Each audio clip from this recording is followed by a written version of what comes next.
from here. In our previous class, so what we discussed about very basic details about what is ERP systems, right? What do you mean by ERP system? What are the other ERP systems are there? In SAP, what are the things that you can understand? What do you mean by SAP system? In SAP, what are the modules are available? As a finance person or accountant, what are the things that we supposed to know? We have discussed about that in just previous class. And we also touch based on a history of SAP, when it was started, what was the versions, and all those things we discussed in a previous class. And we are going to discuss more and understand in deep about each and every version and how to understand all of them. And currently we are going to learn a latest version. All our training is based on 2023 S4HANA version along with free applications. And we will also touch base the latest version of ECC, whatever is available. And you will be able to see the comparison between ECC versus S4HANA. Okay, that was the thing that we discussed in a previous class. In going forward from today's class, what we will hear. So we will understand about, and also we will see our classes pattern, how it goes. So let's try to understand. Most importantly, whenever you start consulting journey as a FICO consultant or any consultant, right? Either it can be a functional consultant or a technical consultant. All of us commonly has to understand certain things. What are the things that we need to understand is there are certain things which are like types of projects. Whenever we say types of projects, either you consider any module. I'm not saying any particular module here. You take any module, whether it is a FICO, SD, MM, or ABAP, it is a common for everyone. All of us, all the consultants are going to be part of this journey, what I'm going to share. Let's say, for example, so you will hear like implementation project. So whenever you are applying for a job or working in a project, people would be more interested to see, do you comes with implementation experience? In your job description also, wherever you go and refer, maybe you can go back after this class and refer some job portals or the emails that you guys received and check how many SAP consultant roles they are asking at least one end-to-end implementation cycle, right? So you will see this information for sure. People would expect you to have some knowledge or to have been worked on an implementation project, which is one of the minimum and mandatory criteria, without which I would say they may not consider your profile for the further rounds if they are looking for a strong knowledge person. If somebody who is looking for a fresher, they may not go very rigorous on this point of view. So with that intent, we need to understand what is implementation. For sure, in our classes, the pattern, we are also going to touch base, discuss in detail about what is implementation project. What do you mean by end-to-end implementation? Or let me say, just I'll keep this as an end-to-end. When I say implementation, we should be aware about end-to-end implementation. What exactly end-to-end implementation, how it works, who are the parties involved, what will be a consultant responsibilities in end-to-end implementation project. That we should be aware about it. Otherwise, it will be difficult for you to manage any project, or people may not prefer your profile if they are looking for experienced profiles. Whenever they are looking for experienced, this end-to-end implementation gives you high weightage in your profile. Make sure you gain the knowledge of wherever you learn, whether you learn from me or someone else. Make sure you learn end-to-end implementation project, which will give you a lot of advantage. You will be able to understand what you're supposed to do in a project, and people will also look up to you as an experienced person. You can manage their project. Whenever we talk about end-to-end implementation project, there are multiple things to understand. It is not a simple thing, which is going to be, if you understand in end-to-end implementation, maybe people like a comer who's seen the implementation happening, they can relate or they can understand how long it takes for any company to complete one end-to-end implementation. Maybe comer, in case you wanted to share your experience of what you have seen or what is happening in your organization currently, irrespective, you don't need to share your company confidential information, but just a common thing, when it started this implementation project, and what is the timeline that they are expecting to start this in a production. Any idea that you are aware about it, Kamar?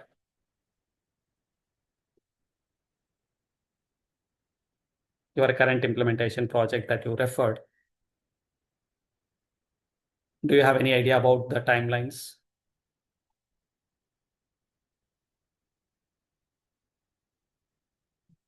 Okay, you are on mute, Kamar, in case you are speaking. All right. Let's say that maybe when Kamar come back, we can hear his experience as well. Any end-to-end implementation, when you look into it, it takes a minimum 3 to 5 years. And anybody who is implementing SAP, like we discussed already, which are like not a small companies, they already have a huge operations. They have their operations in more than one country, or they have products, a few products, or more than one product where we are implementing it, right? Where they are operating it. For that reason, they need to make sure we need to have a proper ERP system for them to manage everything. With that intent, what happens, as they have a lot of products, lot of geographies where they are operating, to manage everything better, we need to make sure. So we have all the systems available and all the data that I can migrate, and I can keep all my data on my ERP system. Entire this process will take anywhere from 3 to 5 years minimum. That is for maybe first one geography or a one company code or one location or maybe one line of product. Later, then they will move or implement the similar thing for other countries or other product lines, depending on their strategy, how they wanted to continue. Overall, they will have this different plan, how they wanted to move further. With that intent, what we need to see, any end-to-end implementation will take few years. If you say that you worked in an end-to-end implementation, people would expect what was your exact responsibilities. It is highly impossible for anybody work in an end-to-end implementation for a 6 months, 9 months, or a less than 1 year and say that I know everything. It is highly impossible because there are a huge responsibilities, right? And there's a lot of activities that we perform. All of them will take anywhere from 3 to 5 years. Only when the people who spend that longer period will get that opportunity to involve in all of them and will be able to understand and can grasp that knowledge. But still, what we will do, I'll share all my experience and I'll summarize all the things that we're supposed to know regarding end-to-end implementation here, based on your level of comfort and level of understanding and level of involvement in your various projects so far you have done. You can update in your profiles, and you can also confidently talk in interviews. You can also talk with anybody in a project confidently. Yes, these are the things that I'm aware. At least I can handle it, that I can easily do it. I have done it, right? These are the things which we need to be aware. So slowly in our classes, what I'll do, we will also talk about and discuss and go deep about end-to-end implementation. So high level for you to understand under implementation project is you need to know about what is the client, or you also call that as a business. What is the business? Or you can also call it as a project. Which project that you are working for? Who is your client? What is the business that they are doing? Or what kind of business it is? You can call with any one of these names. Okay. So currently in end-to-end implementations, we talk about this terminology. We'll start using this terminology whenever I refer a client, business, or a project names. These are like the core business with to whom I'm working. Let's say XYZ company decided to implement SAP. Let's say, for example, Walmart. Walmart wanted to implement SAP from 2026 or 2027. Now, in this case, Walmart will become my client. Walmart is a client. Okay, let me say that example here. Walmart. Walmart is a client here, and they wanted to implement SAP going forward. And generally, whenever they wanted to implement SAP on their own, they may not be able to manage everything. There are certain companies who can manage, but majority of the companies are not expert in this area. Not everybody is expert in doing their own implementation. If I want to do some kind of treatment for myself for any illness, I'm not an expert. I'm not a doctor, right?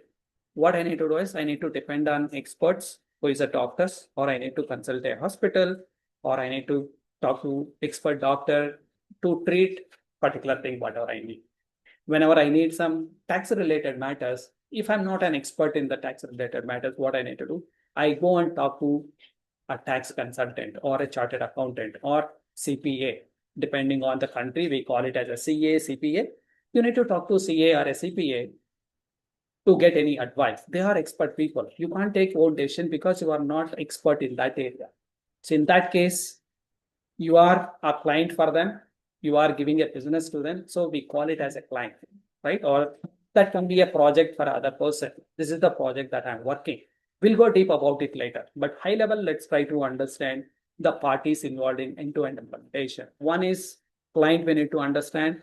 Then whenever this Walmart or the client is not expert in that area, what they need to do? They need to consult somebody to implement this SAP for them or ERP system for them. Now Walmart is going to consult another company, ABC company, who is going to implement for them. I'll take some random name here. It's nothing favorite here. It's just a random name for a training purpose. Let's say Walmart is consulting Wipro to implement their ERP system. Now, in this case, what happens? We will call that as implementation partner. This implementation partner, I'll call it as a Wipro, is going to implement or take care all the implementation for Walmart until they are in production system. They move into the production system. They discuss with the Walmart and understand what exactly their requirement. We'll gather all the requirements. We'll go very deep about this, all the steps, what exactly we do one by one, along with the documentation. I'll share with you all the documentations that we use in a project, including a business requirement gathering, business blueprint, and all other documents I'm going to share with you all so that you can understand, go through the templates and all the documents. Okay, you can also get that chance to prepare your own documentation, so which will be helpful. Okay, so now this Walmart wanted to implement, but they are not expert. So they are looking for somebody who can help them to implement their SAP system. Now they approached various companies in the market, out of which Wipro stand out in their bidding that they can do this, right? Generally, this is a bidding where it happens. The companies will invite the bidding, and based on the price, the reputation, or many other things, the clients also consider. Your Walmart consider multiple things and they finalize one of the company as their implementation partner based on the trust, feedback, and everything. Just like you guys decide the best trainer for you. I'm not the only trainer on the earth. There are thousands of trainers who are available. You might approach me randomly at this moment, some of you might approached with the trust. You know me personally. You have got a feedback from others, or you have seen some other content and wanted to give a try, right? Only when we trust, only when we get a complete information about the partner who is going to provide that information or going to implement their system for them, then they will go with that. Also, obviously, budget also matters. They will consider all these points, then they will go with this partner. They finalized Wipro as their implementation partner to implement their SAP for them. Now, so Wipro is going to act as implementation partner to Walmart, and this Wipro will take care from purchasing ERP system from SAP directly and gather the requirements from Walmart, document each and everything, discuss, and if there is any gaps, we'll also fill the gaps. How to fill it? That's the next story that we are going to discuss. And then help the business successfully to implement in production system. Until you move this to production, that is the responsibility of implementation partner. What happens once you've done with implementation? That is where once you've done with this, what happens? They will hand it over this system to client, saying that we have implemented your requirement, whatever you requested, we are done with it. Then contract comes to an end from there. Then another contract need to be signed by a client between one more partner or the same partner, depending on their choice. Now, let's say that Wipro might charge $1 million for entire implementation. And after that, they don't want to spend the same $1 million again for next 1 year. Now you need, once you purchase any product, generally, what do we expect? What do we need to do with the product after when we are using it? You keep using that in a production system. Similarly, you also purchase some product, right? Either it can be a car, bike, or anything. What do we do?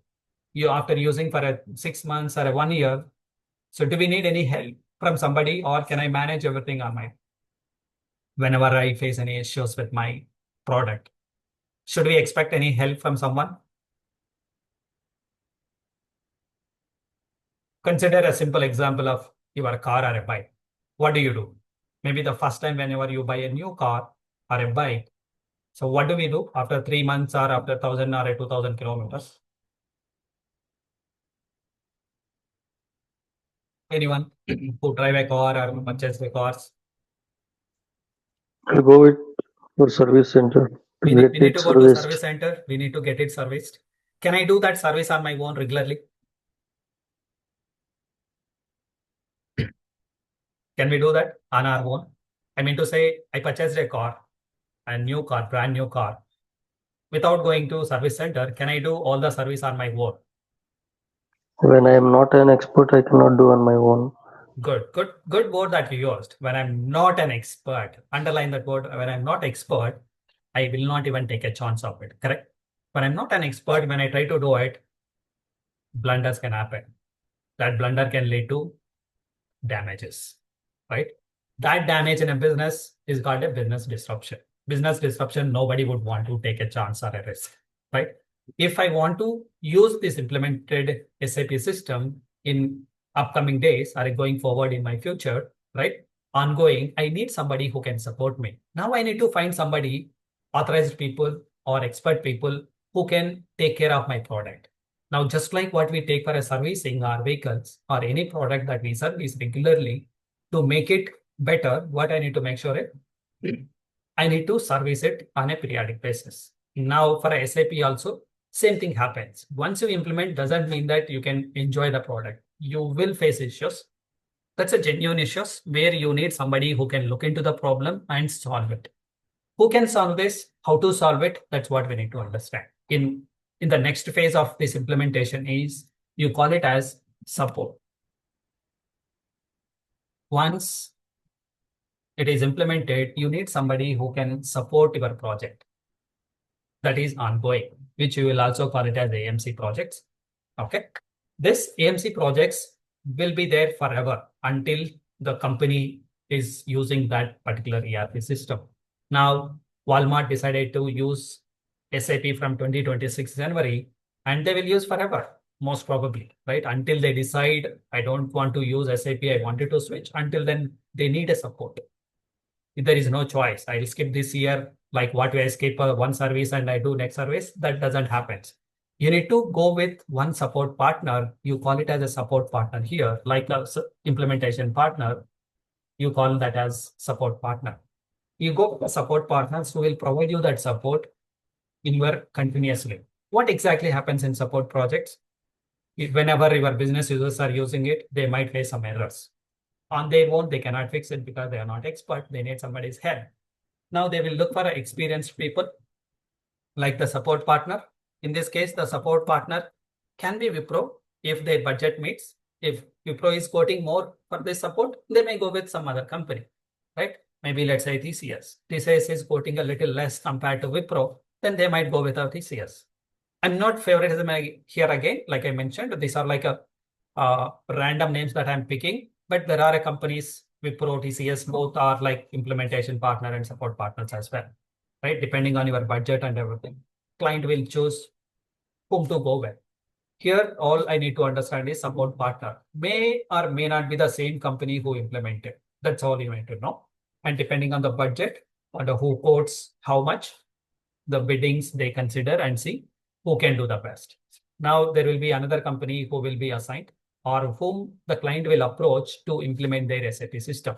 Now your TCS is supporting in day-to-day business activities, whatever your business is working, whenever they face any issues, now TCS is going to help them to fix it. We'll talk in detail about the support project as well, how it starts, what are the roles and responsibilities of a consultant, what do you mean by ticketing tools, what do you mean by priority. There are many terminologies for us to understand. It is too early to introduce all the terminology as well. But at this moment, all you need to know is something called a support project and support partner. Later, I'll give you more information as and when we more progress about these classes. Now, this is the common flow which happens. You implement ERP system and you go for support. You implement and you need a support after that. That is a lifetime. Implementation maybe for 1 to 10 years for some companies, depending on the size of the business. They will use or they need 1 to 10 years of time minimum, and they will continue after that into support projects. Okay.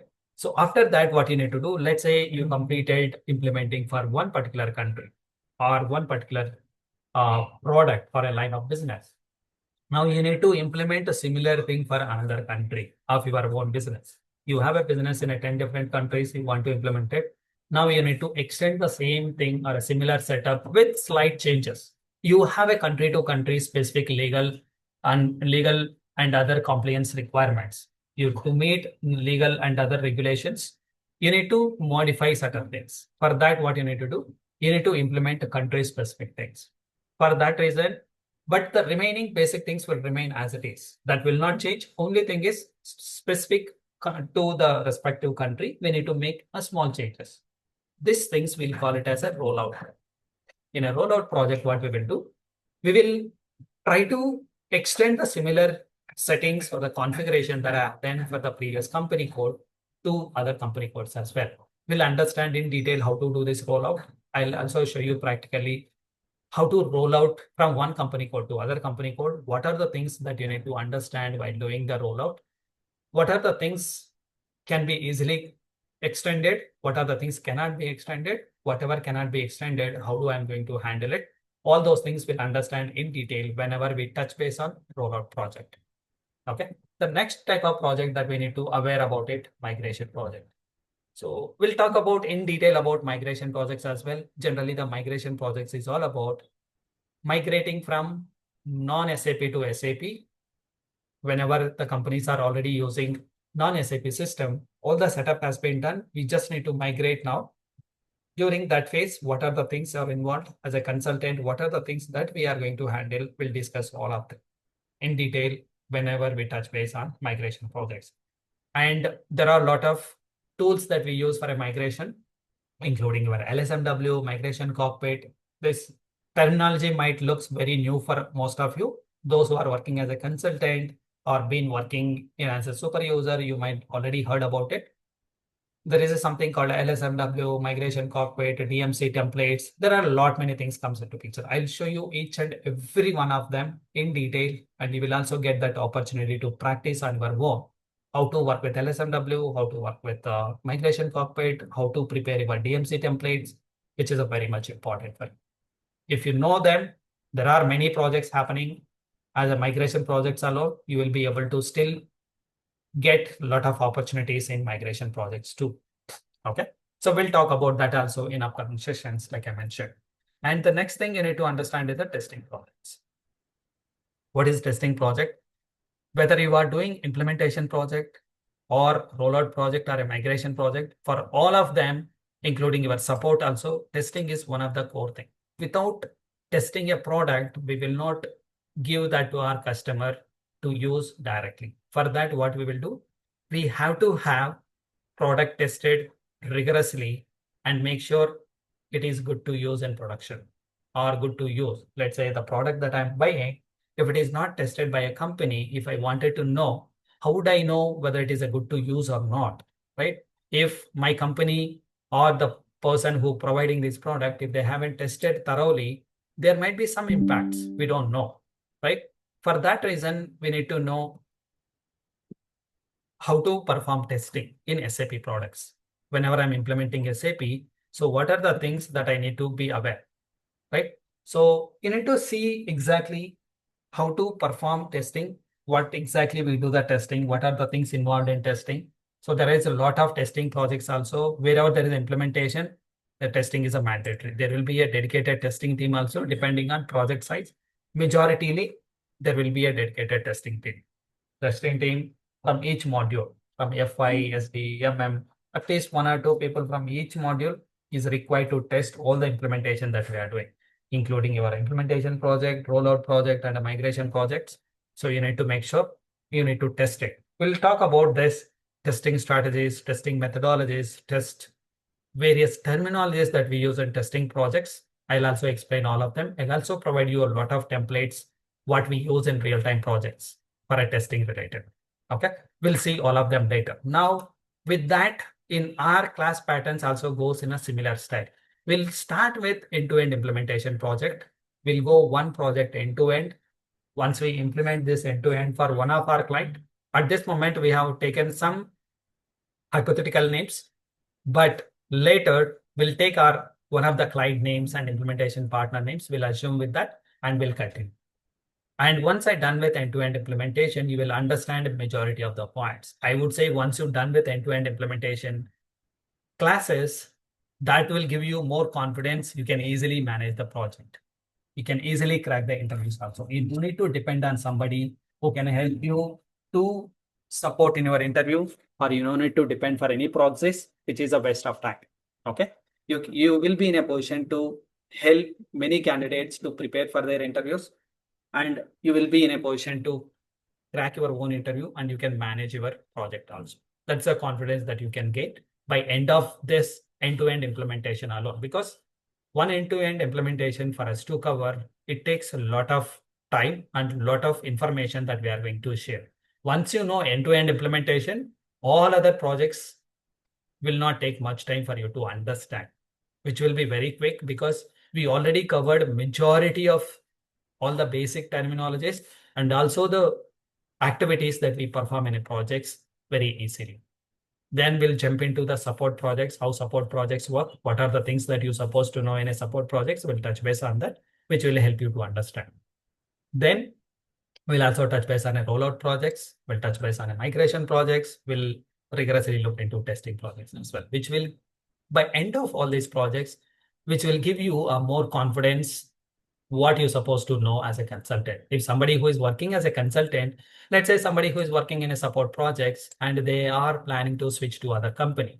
Now, there are many people, what I have seen in my previous interactions, sir, I've been working as a consultant since last 3 years or 5 years.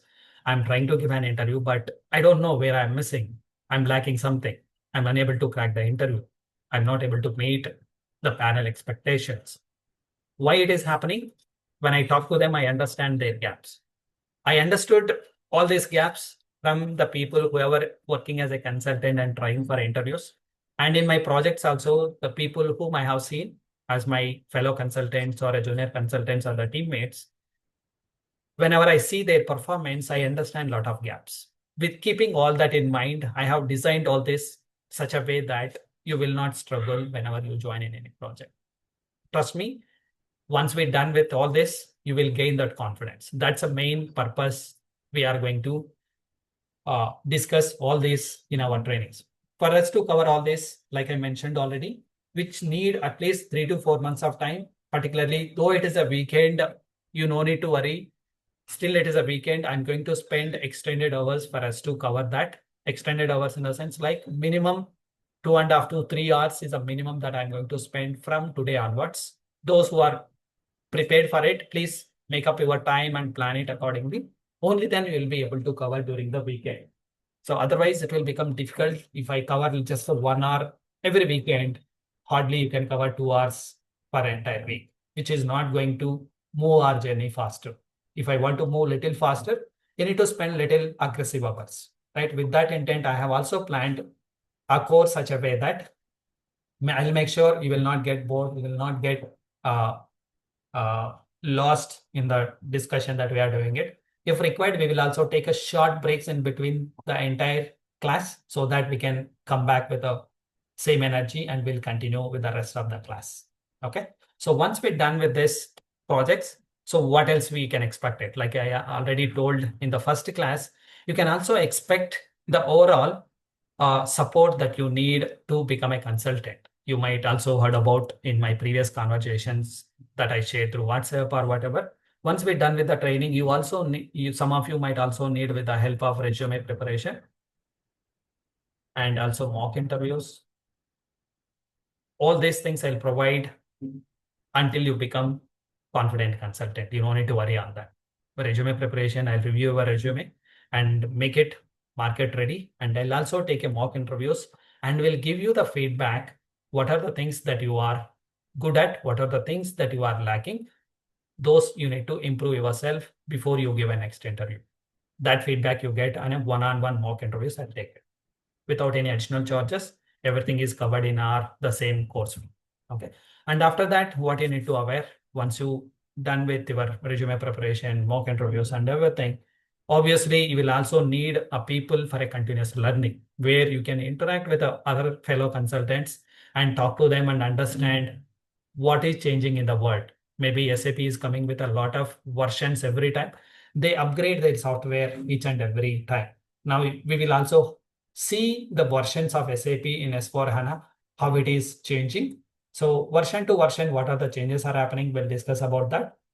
And for you to stay current with the latest changes, you need to spend additional time. In a professional education like CA or a CPA or a CMA, we call them as you need to have a CPE, continuing professional education.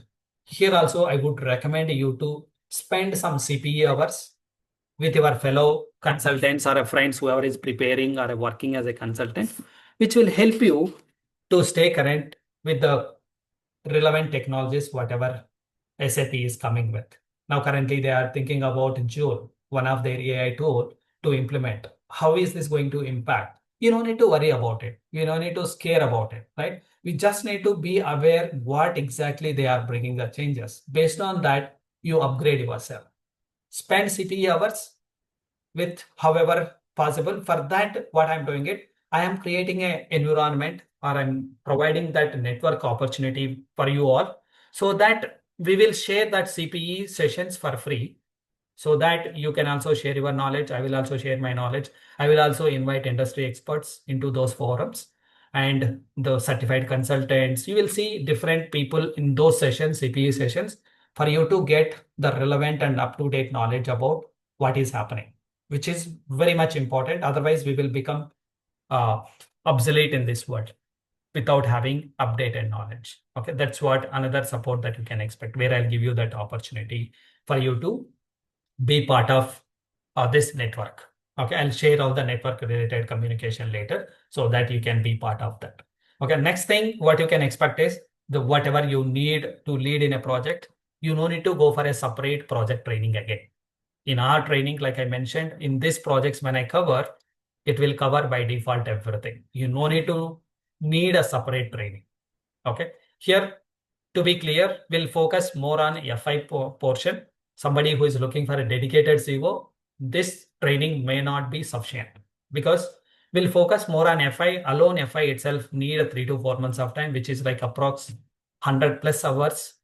Then if you wanted to learn again CO, that is again 4 to 5 months of duration for you to gain the knowledge to work as a consultant. Don't expect to learn everything in less than 100 hours, FI plus CO, and become a consultant. If your goal is to become a consultant, trust me, less than 100 hours of training on both the modules is not sufficient.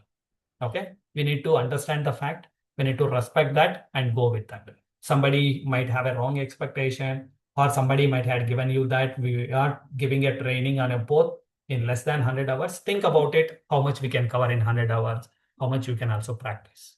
Okay, so with that, this is the basic structure what we are going to talk about it. In case you guys have any questions about this basic structure, what we are going to cover, how we are going to cover, do let me know. I can clarify that. Then I'll jump on to one of the next core topics in our class that we're supposed to jump into. Any questions so far? Perfect. So silence I'll consider as no questions. And in case you guys get any questions later also, you can shoot out so that I can help you answering it. Okay. So now we are going to learn FI/CO course. Like I discussed or mentioned earlier, FI is all about financial accounting and CO is all about your controlling, right? So now if I want to talk about FI/CO, let's help me once again by recollecting your memories. What do you mean by FI? What do you mean by financial accounting? What are the things that I can expect in financial accounting when I start with FI? So what is most important thing in FI or financial accounting? Don't worry about SAP. Generally, in financial accounting, what are the things that we do as an accountant, as a core accountant?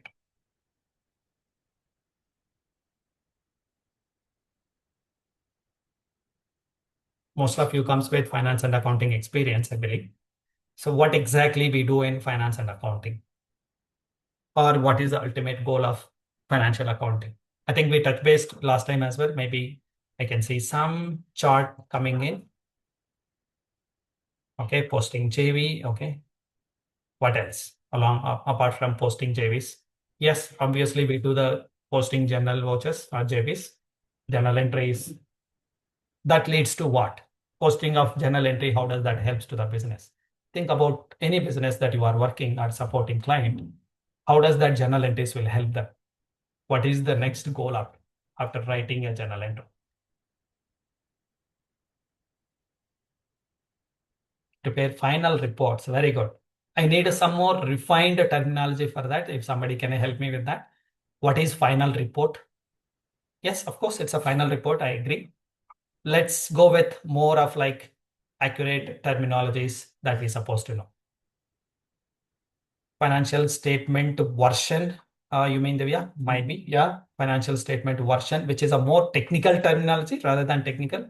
Financial reporting. Good. We are little coming closer. Financial reporting. What do we call? Balance sheet and profit and loss accounts. Very good. Can I say these are my financial reports? Right? Annual reports. Yes.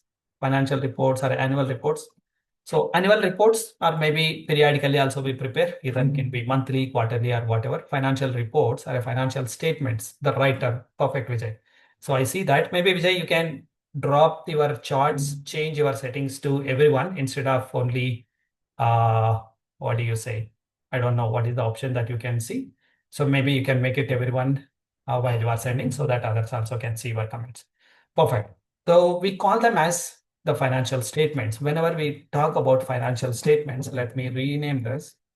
So what are the things as a part of this, like we already discussed? What is the first financial statement that is required?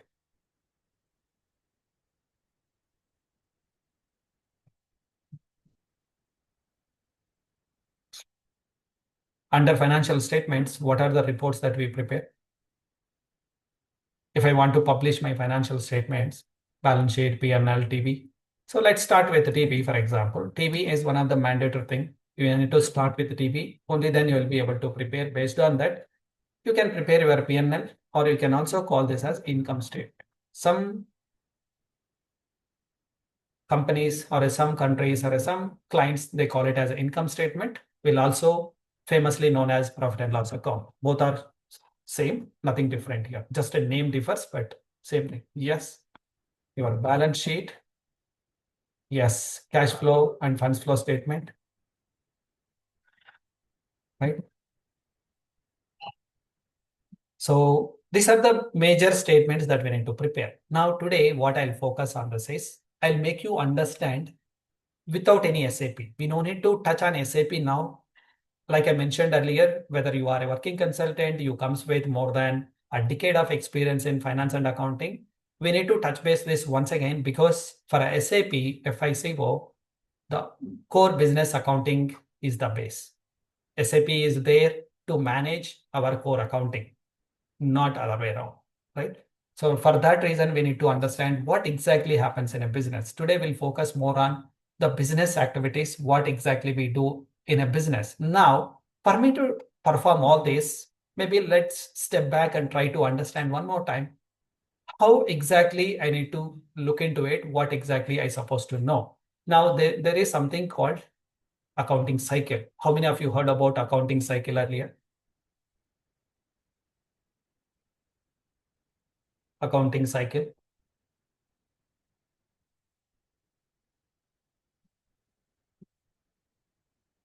Earlier heard about this, or those who heard about this earlier, maybe you guys can comment. What is accounting cycle? What are the things that I need to understand when I talk about accounting cycle? What comes under accounting cycle if I want to understand? Anybody who wanted to share your thoughts about accounting cycle?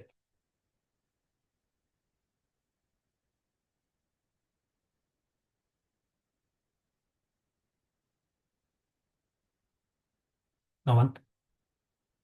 Okay, April to March, 12 months. Okay.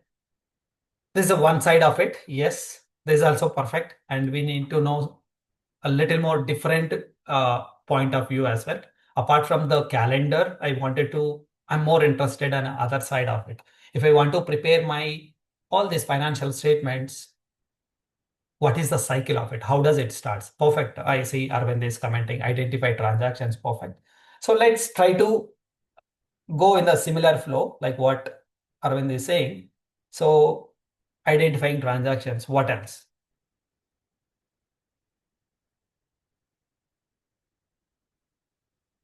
Identifying, recording, classify, report. Perfect. Now let me put you this way. Exactly whatever all of you saying is exactly right, but I'll put a little organized way. First thing, whenever we talk about accounting cycle, we need to understand, of course, fiscal year, everything comes into picture here. Now, whenever I talk about accounting cycle, the first thing is like you need to understand something called business transactions. What do you mean by business transactions? Every organization perform certain activities, which is which you basically term that as business transaction, right? So whenever we talk about business transaction, we need to know what are the transactions that any organization is performing. All right, what are the transactions that they are incurring? So now we will also list down certain business transactions later in today's class for us to understand this better. First, we need to know certain business transactions. After that, what we will do, we will record them, or we will also classify them. Record, classify, then you finally prepare reports. For you to understand in a proper logic and flow, what I would say. So can I say journal entries? Once you identify business transactions, we need to record in the form of journal entry. Everyone agrees? Or something else can I do it? Without journal entry, can I do the next step? Everyone agrees, right? That we need to do journal entries. Yes, no? Yeah. So then once I write a journal entry, you don't need to go very deep like academics. What we did, we'll go a little high level for us to understand. Hope you guys can catch up with what exactly happens. Whenever we talk about accounting cycle, we need to know business transactions and you need to write a journal entry from that business transaction. Later, we'll focus on how to write a journal entry, how to identify all those things from business transaction. Now, once I write a journal entry, the next thing I wanted to prepare uh, account balances. I need to prepare account balance. That account balance is called GL balances, right? So GL balance you need to prepare. You need to summarize. This is what in a core accounting definition that we hear. So recording transactions, classify and summarize them. That is your account balance. What is the next thing once you identify and finalize or prepare a summary of account wise? We start with preparing financial statements. The first thing, like we already discussed here, we start with all these reports. First thing for me to prepare is any organization will wanted to prepare financial statements. They have to prepare a trial balance. What is trial balance? How does this helps? Anybody wanted to share? What do you mean by trial balance? Why do we need to prepare? How does this helps? That is okay. If somebody wanted to unmute and talk, I'm still happy for that. How does a trial balance will help?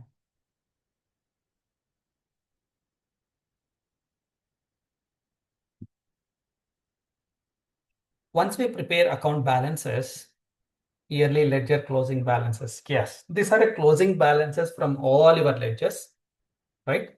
Whenever you have all the ledger balances, you need to make sure you need to prepare final financial statements. For that, you need to make sure whether have we got all the information, all the accounts are exactly captured all the transactions or not. Am I missing any business transactions? Let's say there are 1 million transactions happened during my last financial year.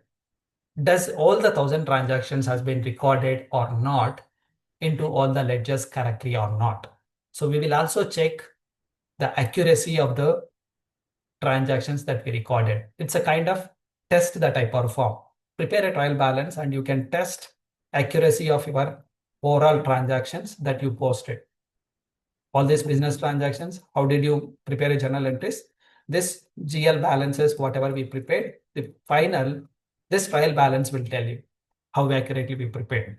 In simple terms for you to understand, and like academically, we call it as arithmetical accuracy of the account balances. Okay, it will tell you whether all the accounts are prepared correctly or not. When your trial balance agrees, only then we'll continue with the next step. Remember this point, whenever your trial balance does not agree, we will go back to business transactions, analyze, and we'll write the correction entries or the missing entries. Then we'll prepare one more time account balances. This is the same cycle in the same sequence we do. And you prepare trial balance one more time and see now whether it agrees or not. If it agrees, we are good. If not, again, go back and continue this cycle. Okay. So later I'll connect the same thing with the SAP, how it is important for us to know this cycle. Without knowing this cycle, if I wanted to do the configuration, still I can do it, which is a very simple. Without looking into it, you can do it. But later, your business, when they ask, let's say that my trial balance is not agreeing. Now you don't know what to do next. As a consultant, there are certain responsibilities which you should have done during implementation phase. Or if you are in a support project, you need to understand what are the things you need to check. When something is not matching, there are certain responsibilities that you also lies, where you no need to involve in preparing these account and balances. That is a business user activity. But as a consultant, there are certain things which you need to touch base. Certain things you need to check in a system. What are those? Only when you know this accounting cycle, which will help you to relate that. Okay. Now, once you prepare a trial balance, yes, finally it agrees. It looks perfect. This is what I'm looking for. All my business transactions recorded correctly. All my debit account balances are matching with the credit balances. I'm perfectly fine. There is no missing or no corrections are required further. Then I'll start preparing my P&L statement, P&L account, right? Profit and loss account, or you call it as an income statement, like I mentioned. You can prepare profit and loss statement or account or income statement. What does this profit and loss account gives us? What information can I obtain when I prepare this? What things can I understand from my profit and loss account?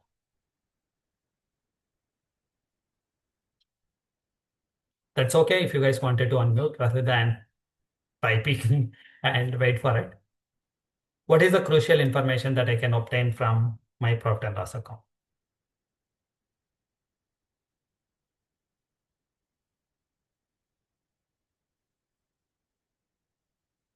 I need you guys confirmation. Otherwise, it will be one-way communication that will become difficult. Net profit and loss. Okay, very good. Perfect. What else? Anything else?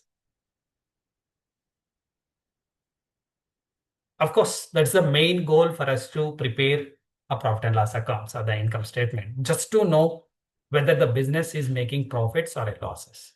So in general, for you to understand, a business also call it as bottom line. The bottom line is nothing but you prepare at the bottom of it, and that is the bottom line for them to know whether they are making profit or a loss. When I say bottom line, is there something called a top line as well? Anybody knows what is top line if there is in accounting? What is my top line? Anybody heard about this terminology? Not really the stakeholders. There is something which we call it as a top line, which is relevant to my P&L account only. Trading account, partially, yes. What exactly the trading account deals with? Revenue or sales? Perfect.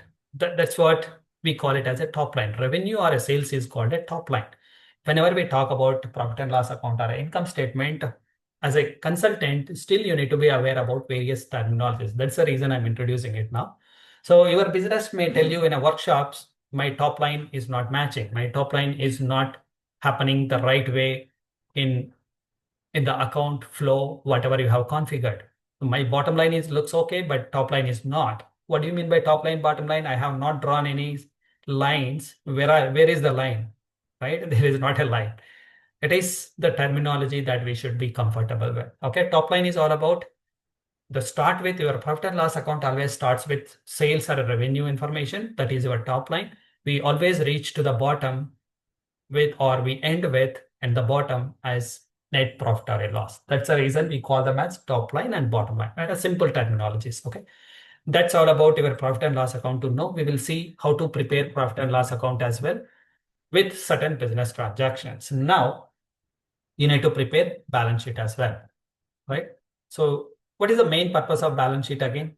What does this balance sheet gives me? What information this gives me when I prepare this?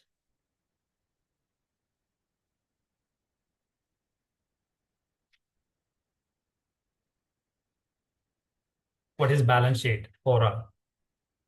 What is it? It is a sheet that is balancing something. What is it balancing? What components it contains? That tells us, right, what exactly we are looking for. Balance sheet is one of the crucial information which contains your assets and liability perfect. So we prepare just to know how many assets this business owns, how much liabilities that I own. Let's say that what is my total assets and liabilities worth of it? Should it be always, is there any equation or a formula, something for me to understand my balance sheet better? Anybody recollect? Whenever I prepare a balance sheet, is it correct or not? Can I tell that? Is it accurately prepared or not? Logically, can we tell that by looking into the balance sheet? Perfect. Assets equals to liabilities plus equity. Let me put A equals to L plus C. In short, assets equals to liabilities plus equity. Whenever you look into, in simple, we say assets equals to liabilities. Yes. Again, in liabilities, we'll divide that into two. That liabilities has to be liabilities as a separate portion and equity as a separate portion. Equity is all about, it's a owner's capital. Okay. So that we no need to go deep about it. We are not an accountants, but at least I need to aware about at least a high level and what are the categories available in that. I'll also jump into one of the practical example. We'll pick up some sample where you can see what exactly you need to understand about balance sheet later. Now, for me to understand, whenever I want to prepare a balance sheet, the most important thing for me to know is I can understand what exactly the business wants and what exactly business owes as well other side. The overall information I can see whenever my assets, total assets is matching with liabilities plus equity together, then my balance sheet is prepared in an accurate manner with the help of all these business transactions and the summary of my trial balance accounts. Certain accounts may not be part of your balance sheet. Certain accounts may be part of your P&L. Certain things may not be. So from trial balance, we can prepare both your profit and loss account and also your balance sheets. So we will talk about this trial balance, profit and loss account, income statement, or whatever you call it, and balance sheet. So from here, which is a very important for us to prepare with your configurations as well. So all these things is a business activities, what they perform. And as a consultant, you should help them to bring final statements, these things.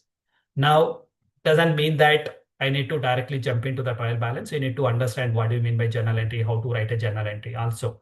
Because whenever you complete certain configuration, you need to test that configuration, whether it is working fine as expected or not. For that reason, you need to prepare a test scenario or test case. You need to write a test script, which is called as steps. We'll talk about that in detail later.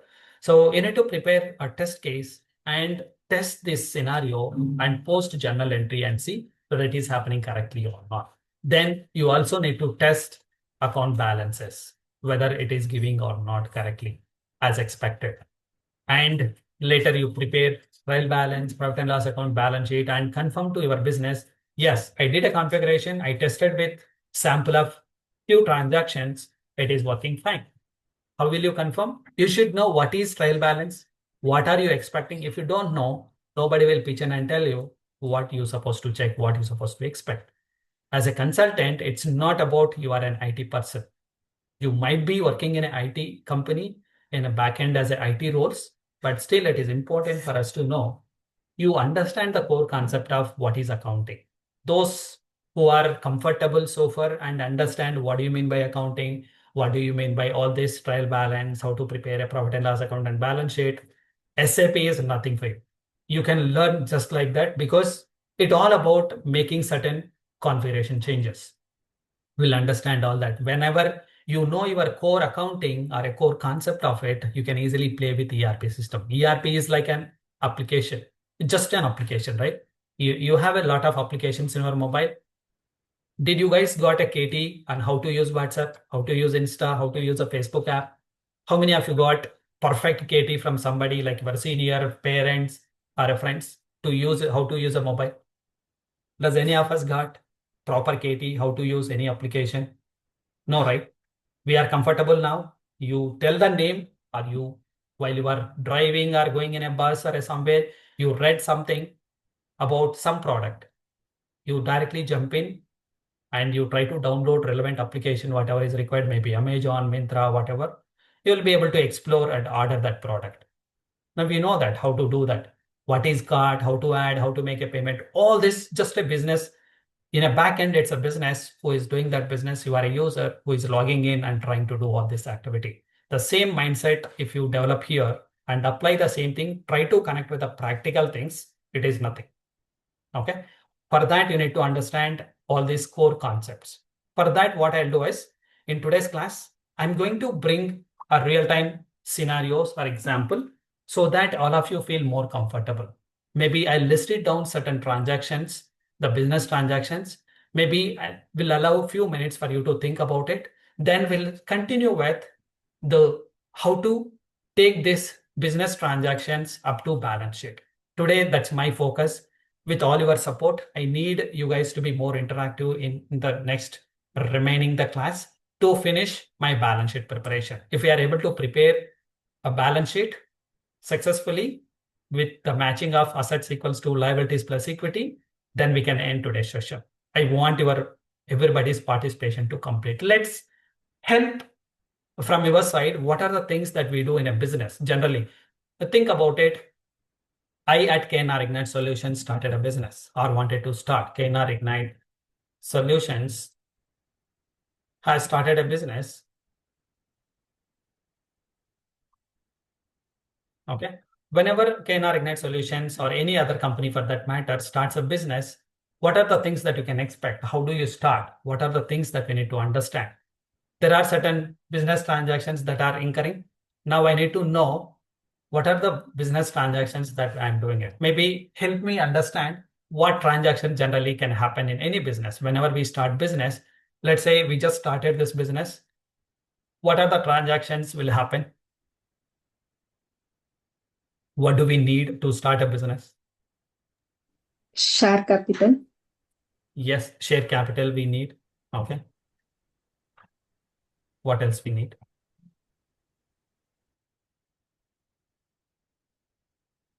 We need share capital. Once I have a capital, think about it. What should I do?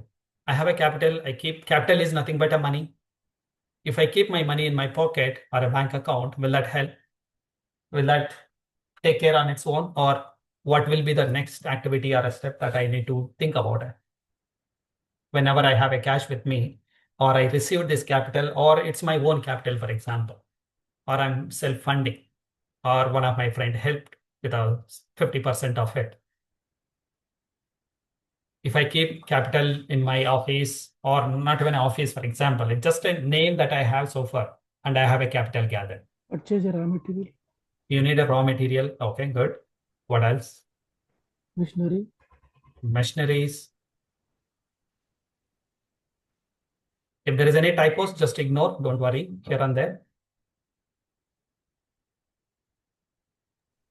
furniture, Okay. computer, Keep going. Whatever we do it. We need a share capital, raw material, machinery, furniture. What else? building advance, Building advances or a building, whatever. Okay.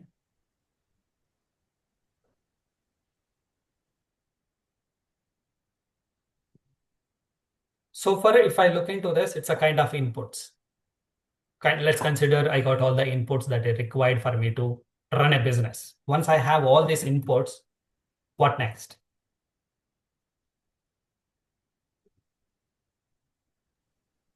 Sales. What is Sales. sales? One of the crucial thing. Without sales, you can't do anything, irrespective whatever the raw material you got, buildings, furniture, everything you put it. Obviously, you need to think about sales. Yes. What else? Sales, Expenses. expenses. Relatable. Everybody able to recollect this terminologies, what we do, right? So now this is one side. Let me keep all this here for your reference. These are the things that we do it. Now I'll start putting in a proper way for us to understand. Okay. Let's say I started my business. Can I call this with a capital?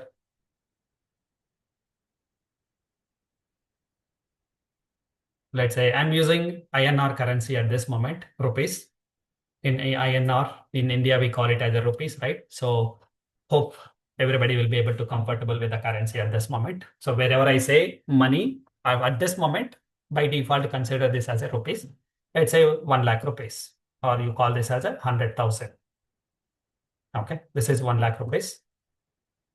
Okay, I started my business with 1 lakh rupees. Then later, once I have my cash, I can't keep all cash with me. I need to make sure I need to utilize these funds. All 1 lakh rupees, I may not spend today itself as it is. What I'll do, I'll keep some cash with me and the remaining cash into the bank so that I can earn some interest on that money also. If I don't utilize this 1 lakh rupees for next 3 to 4 months as it is, I might use only 30,000, 40,000 for all the activities. Why should I keep the entire cash with me so that I can earn some interest? For that business, what they will do, they will deposit cash into bank. Let's say rupees 50,000. Remaining 50,000, I'll keep it for my regular activities. Okay. Then next activity, I kept 50,000 in bank, remaining 50,000 with me. What I wanted to do, I wanted to purchase raw material from, let's say, Amazon India. I'm purchasing some raw materials from Amazon India. Maybe I'll spend 30,000 to get it. Maybe the remaining 20,000 still there with me. I purchased from Amazon India 30,000. Now, so whenever we see this name, I just wanted to recollect your memory that you have done in your academics or in your work. Whenever we see this transaction, what comes to your mind? Whether it is a credit purchase or a cash purchase?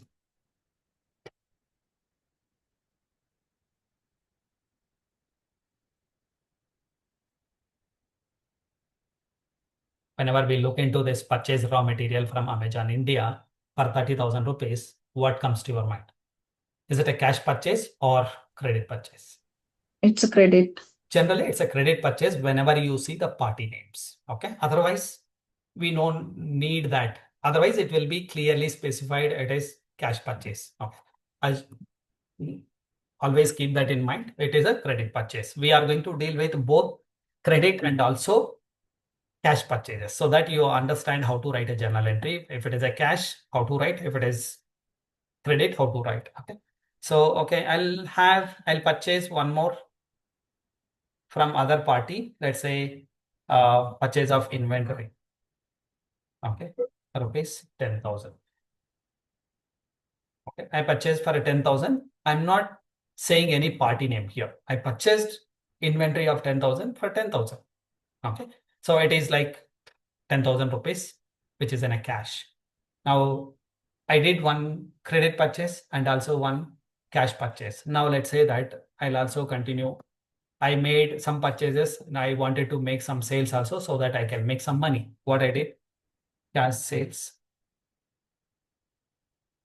of rupees 40,000. Whatever I purchased for a 40,000, I'm able to sell all the stock 40,000. Or what we will do, I might purchase for a 40,000 worth of material. I will also have some margin what I'm including on this.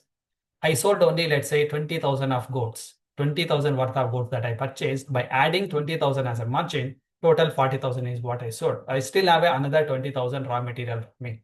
That always we need to keep in mind. Okay, this percentage of margin we are unknown. Maybe I'm just assuming as a 50% as a margin, but we'll see that. So later. Maybe whatever I purchased, I realized some products are not in a good condition to sell it. Some customers didn't accept because they are damaged or expired or some other problem. What I need to do? So I have a contract with my vendor from the Amazon, whatever I purchased. They said you can return anytime if you feel the products are not meeting the standards as per your expectation. Now what we will do? So I will say purchase returns. Purchase returns is nothing but whatever I purchased from Amazon India, let's say Amazon India, let's say only 5,000 rupees worth of products, which are not in a good condition for me to use or sell. So I'm giving it back to Amazon. Now that is the purchase returns. We need to understand how to do that. So sales, we already did. Okay. There is one more sale. After that, I just wanted to make, let's say that credit sales to customer, I would say XYZ. Maybe one customer, one of the customer to whom I'm selling. This is maybe another 30,000 worth of products that I'm selling. Okay. Now, after that, whatever we made as sales to this customer said, what after receiving, they see some damages or something got expired or as per their expectation, it is not meeting. We also order a lot of products through online portals. And once you receive a product, you see that it is not fitting as per your requirement. Whatever I explained in the product description versus your actual need, it is not meeting your requirement. What you need to do? You need to return. Let's say this customer who purchased for a 30,000 here, they also returned some of the goods. For that, I'll call them as sales return from your customer XYZ rupees. Maybe let's say 3,000 rupees worth of products. I received a return. Now, whatever we purchased here, this vendor is keep on saying from Amazon, we purchased for a 30,000 and they're asking you money to pay back, right? Because it's a credit, we need to pay it. You also made a money now, you have a sufficient money to pay it. If you don't have this money, you need to go back to your bank, withdraw cash or transfer from your bank. Now, anyway, I wanted to make a payment to my vendor, right? So this is the next transaction that I need to understand. Cash paid to vendor. Let's say vendor Amazon India. Amazon India, the rupees, how much I'm paying. I'm not paying the entire money. Maybe I'll pay partially. Now, let's say I purchased for a 30,000, but I'm paying only 20,000 as of today. Still, there is a 10,000 outstanding. We'll understand the technical terminology. What is the 10,000 is called, how to understand that. Now, next thing, once you pay a cash to your vendor, you need to understand. You also made a credit sales to your customer for a 30,000. You are also going to give a reminder to customer to clear the payment. Now, this customer made a payment. Let's say cash receipt from customer XYZ, which is like a worth of you received, let's say 15,000. You sold for 30,000, but you are able to recover 15,000 now. We will see the remaining balance, how to treat that. So I wanted to have the partial transaction so that you can see financial statements with all the variants. That's the reason I'm not using the full amount. If I use the full amount, you might miss certain other accounts. Okay. Now I realized after doing certain transactions, it's a lot of manual work. I will not be able to do with all the manpower that I have, which is an expensive. What I did, I thought I wanted to automate certain process. For that, I need some machineries or some tools. Maybe I invested on some machinery. Okay. Machinery purchased, let's say in cash. Whenever I purchased in cash, it doesn't matter from whom you purchased, right? So let's say in cash, if I wanted to say from Amazon, rupees 25,000 worth. Okay. The next thing I have let's say furniture purchased on credit from vendor PHEL. There is another vendor, let's say rupees 10,000. Okay, quickly, I'll just type in all the transactions so that we can talk about one by one transaction and prepare the financial statements. Rent paid in cash, rupees, let's say 8,000. Okay, the next transaction may be, let's say, I also incur telephone expenses paid through bank direct. I used my credit card or a net banking system. So I made telephone expense also of 2,000 rupees. Then the next transaction, I need to pay salaries to my staff. Salaries paid in cash, maybe around 12,000. Okay. The next one is I also need to pay certain, okay, whatever we are doing certain activities, as a part of those activities, I also received certain commission for my work in my business. So I'll say commission received in cash, rupees, let's say 4,000. Okay. And for all the activities that you are doing it through the bank also charging certain bank charges. They are also deducted when you check your statement. You realized they deducted some charges. Bank charges deducted by bank, rupees 500. Okay. The next thing, whatever the machineries that you are using, these are fixed assets. Fixed assets are subject to depreciate their value. So we need to charge depreciation for that. Depreciation on machinery. By end of the year, you realized you wanted to charge 2,500. Okay. And the next thing, so let's say you have kept 50,000 in your bank account here. So for that, bank also has given you some interest for this entire year or a month, whatever it may be considered. Interest on savings bank account. Okay. You earned 1,000 rupees as interest. Now, one last transaction I wanted to say, maybe I as a owner from the business, what I did. So owner withdraws cash, personal use, right? Maybe rupees 5,000. These are the transactions that I incurred so far in my business. So now this is the common thing happens in any business, but transaction varies or the amount varies, but the flow exactly will be the same. Any business, they are doing it, they need some capital, they need to use their bank account as well to manage it, the funds better, and to utilize that funds in a better way. And you need to purchase various things, whatever you need, the raw material, machinery, and everything. Obviously, you need to sell the products to your customers and consider all other non-financial transactions also to prepare your financial statement. Now, I have listed all these transactions. What we will do is we will prepare all the journal entries. For me to prepare a journal entries, there are certain things for me to understand. Before writing a journal entry, there are very basic things all of us should be aware. What are the things, how to understand? I'll just share that in a while now.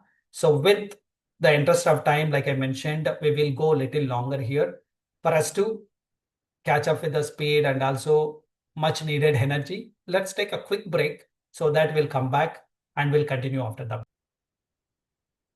These are our transactions. So what we wanted to do from this transactions is once I understand my business transactions in my accounting cycle, if I go back to my accounting cycle, the next step is to prepare a journal entry. For us to prepare a journal entry, let's say, can you guys just quickly confirm how many of you are from non-finance and accounting background? Any of you or everybody comes from finance and accounting?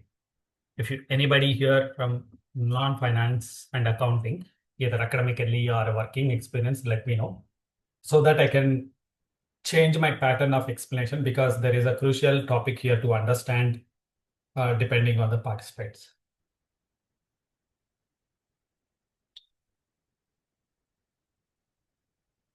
Okay, I'll consider this as everybody has one or the other form of some sort of finance and accounting knowledge, either working experience or academically. I hope you'll be able to catch up with the explanation that I'm going to give it. In case if you guys feel it is a difficulty or you are not able to understand, do stop me or let me know so that I can switch it. Otherwise, later you are the one who is going to struggle in your roles. Okay. So if you know what is basic accounting principles, how to write a journal entry, that's more than enough. I'm not going deep about accounting subject here. All we need to understand in our accounting cycle, next thing is journal entry. For us to write a journal entry, all of us know that what exactly the journal entry we are going to write, how to write, what are the things that you should be aware while writing a journal entry. If you are aware about the journal entry writing, the basic things, then we'll summarize all those journal entries and prepare ledger balances, which is another crucial thing for us to know. Okay. For now, think about the journal entries. Before I write a journal entries, is there any logic that I need to follow, or straight away will I be able to write it? If I see this first transaction started with a capital of 1 lakh rupees, what is the base for me to decide how to write a journal entry? What are the things involved in it? Anybody would like to help me understand how do I write a journal entry for this transaction in simple? So the books of account. Books of accounts, yes. We need to understand what are the books it is impacting, right? So now if I want to write a journal entry, we know that it might sound like a very basic or a boring, but still there is no other book. Whenever we wanted to write a journal entry, we need to understand every business transaction has two-side impact. That is whatever double entry bookkeeping we call it as.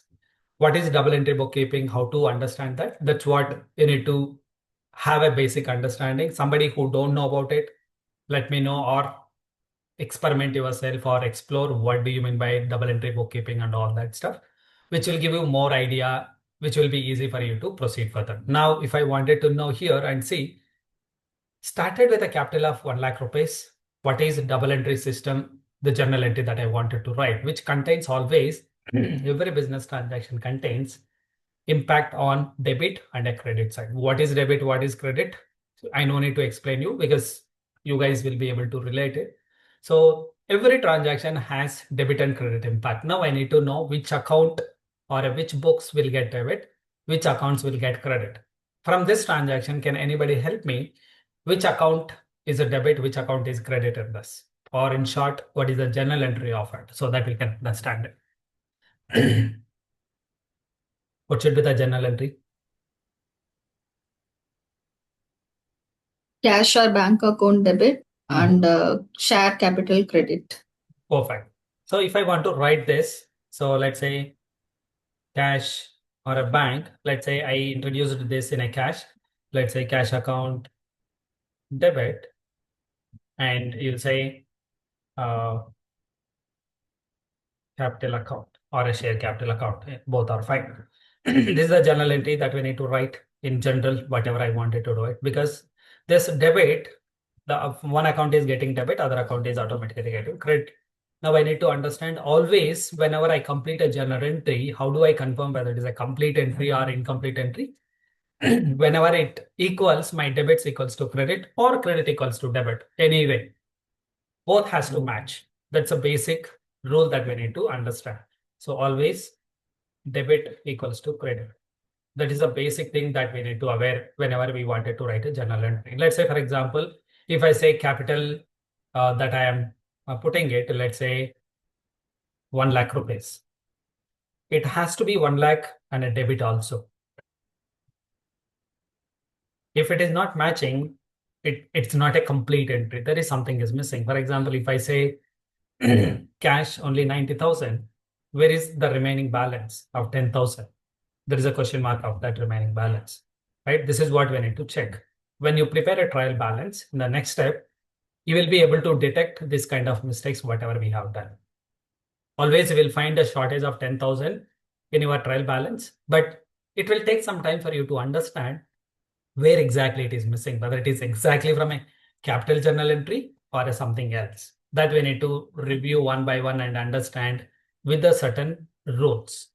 Now what we will do is we'll try to understand the next steps for us to write a journal entry. Before I write this journal entries, I wanted to understand certain things or very basic things that is called golden rules of accounting.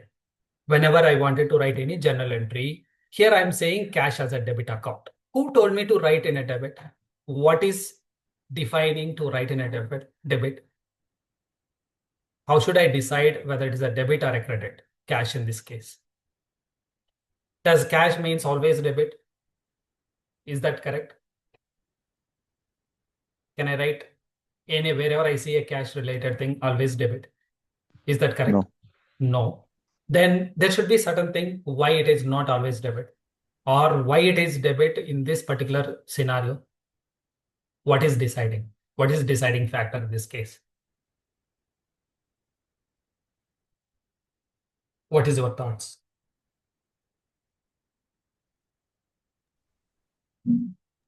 Rule required. No? Sorry? Accounting rule. Accounting rules. Okay. Let's touch base on that accounting rules. There are certain things called accounting rules. Based on that rules, maybe you can also call them golden rules of accounting. Golden rules of accounting, whenever we call this, based on this golden rules of accounting, we can decide which account to get debit, which account to credit, depending on a situation. For me to understand all this better, I need to know, first I need to divide all these business transactions or I need to identify from these accounts which account contains what. Now, help me, maybe I'll put this still aside, a little aside, and see that for each and every transaction, there is something called debit and credit. At this moment, don't worry whether it is going to be a debit or a credit. Later, we will decide. So now, whenever I talk about a capital account, there should be two things in this transaction, which means two accounts are going to impact from this transaction. What are those two accounts which are going to impact? One is, if I already journal entry is revealed, we know that these are the two accounts. Let's say cash account is impacting and also capital account is impacting. There are two accounts. One is cash, other one is a capital. We are sure on that. Similarly, deposit cash into bank. What are the two accounts which is impacting? Cash or bank. Cash and bank. Quickly, I need your help for all the transactions. So let us revise this. You don't need to spend too much of time on this because it's a very basic thing. So you already know. That's okay if you go wrong also. Like quickly, purchase raw material from Amazon India. So what are the accounts impacting? Purchase and creditor. Purchases and creditors. Okay. Purchase of inventory. Purchase cash. Purchases and cash. Okay. Cash sales. Sales and cash. Sales and cash. Okay. Next. Purchase and sales, purchase returns. Purchase and purchase returns. Are there more than two accounts which will impact? It's not necessary that always only two accounts. At certain cases, it can be more than two also. Wherever you see more than two, please feel free to add that as well. Is there any third account impacts anywhere so far?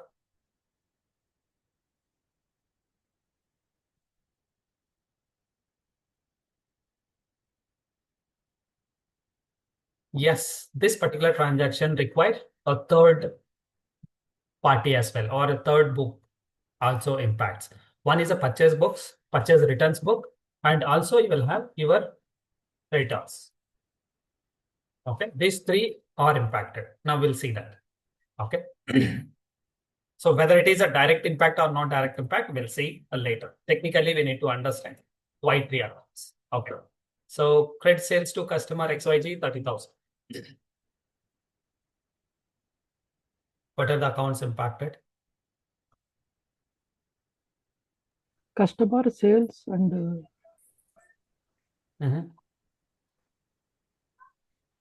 Sales and customers. Okay. Sales return from customer XYZ. Similar to this, right? We need to have a sales returns, and your customers, and cash paid to vendor. You have a cash account and you have a My- creditors for the vendors, right? So cash received from customer. You have a cash, you have your customers. Now machinery purchased from Amazon India in cash. What are the accounts impacted here? Machinery and cash. Machinery and cash. There is no Amazon India because it is completely a cash.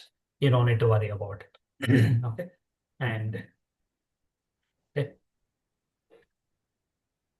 Furniture is also similar thing. It is from vendor BHEL. It is a credit purchase. If it is a credit purchase, what are the things that I need to keep in mind? Furniture and debitor. So you need to understand it's a vendors, right? Creditors and your furniture. Okay. What else? The next Rent one, cash. rent and cash. We all cash. I'm just showing it here. Okay, fine. And rent. Okay. Telephone expenses again. Telephone and bank. It is a instead of cash, I'm using bank and telephone expenses. Okay. What else? Salaries paid in cash. Cash and salaries. Salaries and salaries. Okay. Commission received. Cash and commission. Good. Bank charges deducted by bank. Bank charges and bank. Charges. Okay. Depreciation and machinery. Depreciation and machinery. Okay. Interest on savings bank account. Interest is generally that I am receiving interest. Received interest and bank. Interest received and bank. Okay. Owner withdraw cash for personal use. Capital account to cash. Right. Perfect. Now I'm able to understand at least every transaction contains two accounts which will impact, not just one always. Though you read the transaction, it looks like just one account at this moment. But when I go little deep and try to understand in a methodical way or a scientific way, every transaction contains two-sided account. That is what your double entry system of it. For me to understand this double entry system, you need to understand which account to get debit. Can I directly say all this is a debit, all this is a credit? No. I still need to do further analysis and classify them in a right way as per my accounting rules. Now let's understand those accounting rules. Once you know these accounting rules, then you will be able to understand which account is what. All these accounts, whatever you see here, will be able to divide, or we can categorize them into three different categories. What are the three different categories that I can understand all these accounts at a high level if I wanted to understand? Let's say I'll put a debit here and credit here. And what are the three accounts generally which are involved? Three types of accounts if I want to summarize all above transactions. We'll call them as Personal real account. Yes. Personal account. Real account. Real accounts. Yes. Nominal account. And nominal accounts. Okay. These are all your basic accounting terminologies that we have studied. Okay. I no need to explain you again and again what exactly personal accounts, real accounts, nominal accounts. Somebody who has a confusion, let me know later. We can talk about it. But so for us to move little faster into a consulting mindset, we need to know this basic. Doesn't mean that I need to go through all these classes again. What we need to understand, what do you mean by golden rules of accounting? Whenever you see any personal account, how do you decide whether it is a debit or credit? Whenever you see real account, how do you decide whether it is going to be a debit or a credit? Whenever you see any nominal account, how do you decide whether it is a debit or credit? That's all we need to know. Now, for you to understand, can you guys help me as per personal accounts, what do you debit?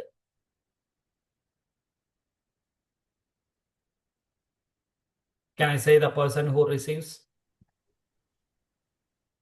person who receives in a financial transaction, person who receiving money.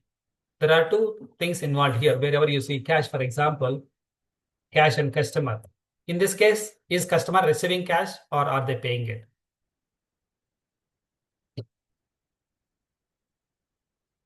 Is customer paying cash or is he receiving the cash in this transaction number 10? Received cash. Customer is paying the cash, but we from a business side, KNR Ignite Solutions received cash from customer. Okay, simple. Don't get confused. Customers are paying and business is receiving. We are writing journal entries always in the mindset of business. Keep business as your primary focus, others as a secondary focus. From my primary point of view, am I receiving money or am I paying money? I am receiving, right? From my business, I am receiving, right? So whenever I'm receiving cash, that is a person as it is a personal account. In my view, I'm receiving cash. So if I'm receiving cash, I will debit that transaction. What I'm receiving a cash. So I will debit the cash. In this case, as per personal accounts, debit the receiver. I am receiving. So my books of accounts will get debit. If I am writing customer books, our customer is also preparing their journal entries, they will write as paid or giver. They are giving it. Okay. Credit the giver. In my case, credit the giver, debit the receiver.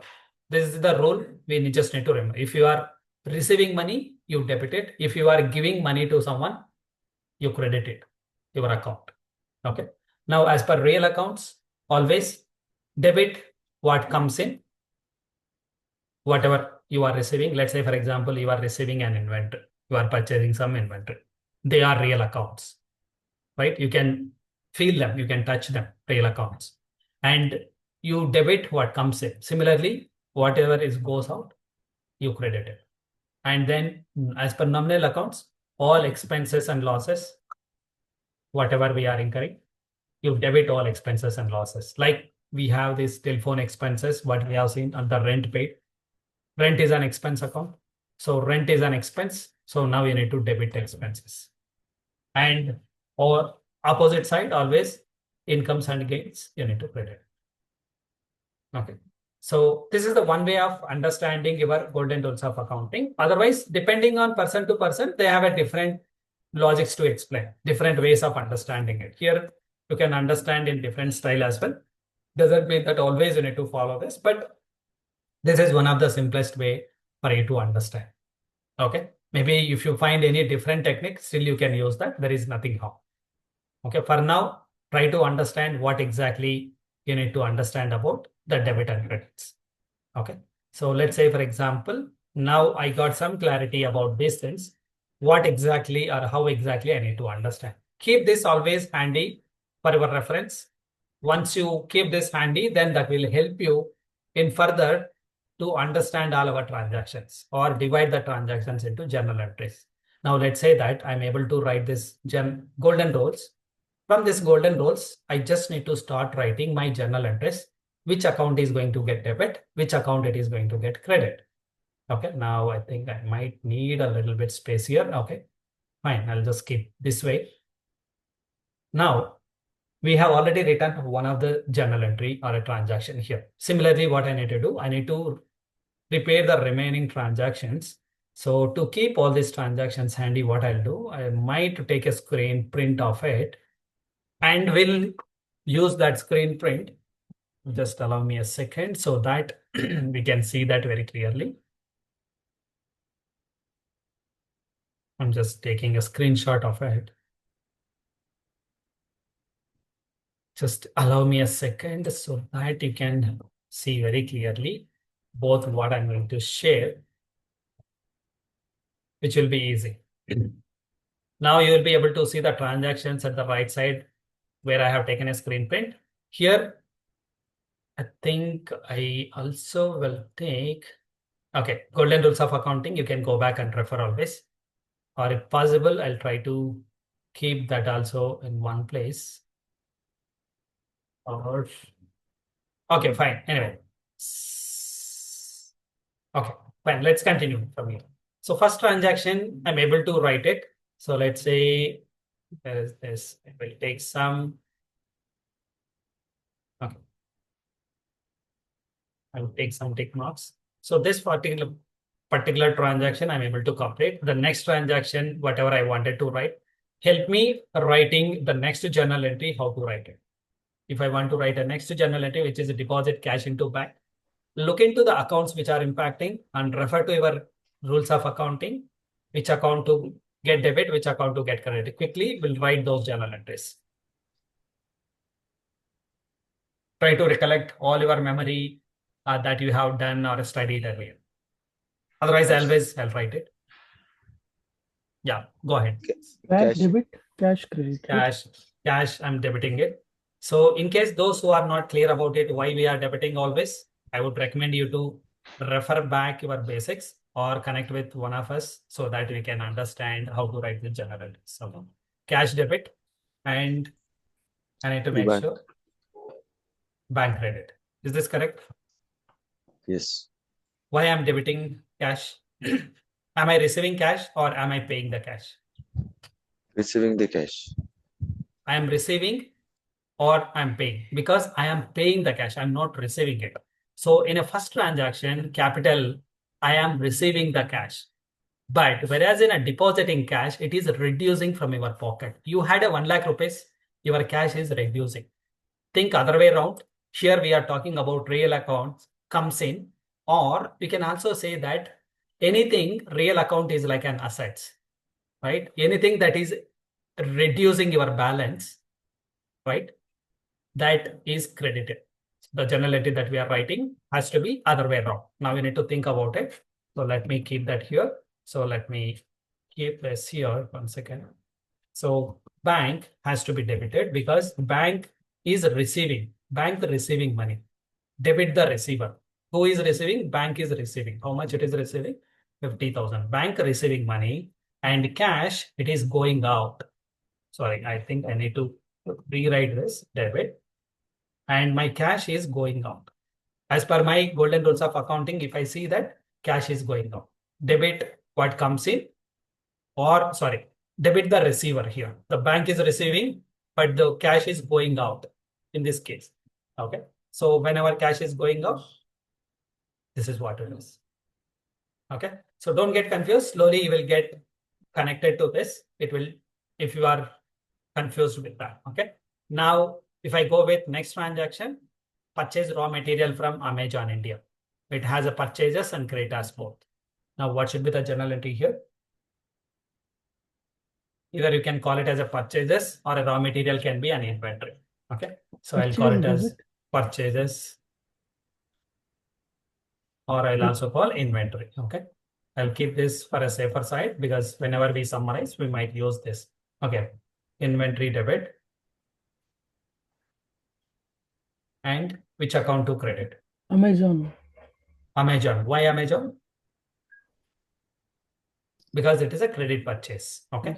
So now the amount is what we have purchased from 30,000 rupees. Okay. Next entry, purchase of inventory, 10,000 rupees. Same thing, similar entry, but instead of Amazon, I don't have Amazon, but it is a cash. My cash is going out.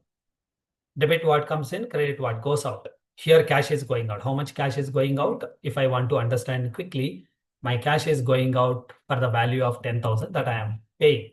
The same thing I'll debit. What I am purchasing, inventory I am purchasing. So I'm debiting because my inventory will increase.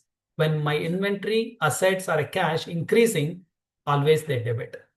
Whenever liabilities increase, what is liability? The vendor payments, right? Those are your liabilities. Now, debit all your assets whenever they are increasing, and the opposite side, when your assets are decreasing, your cash is decreasing, that will become your credit. My cash is decreasing, so it is credit, or my cash is going out. Going out or decreasing, both are same, right? Now, next entry, the purchase returns that I have, right? So purchase inventory, I have it. Okay, then I have cash sales. Okay, cash sales, how do I treat this?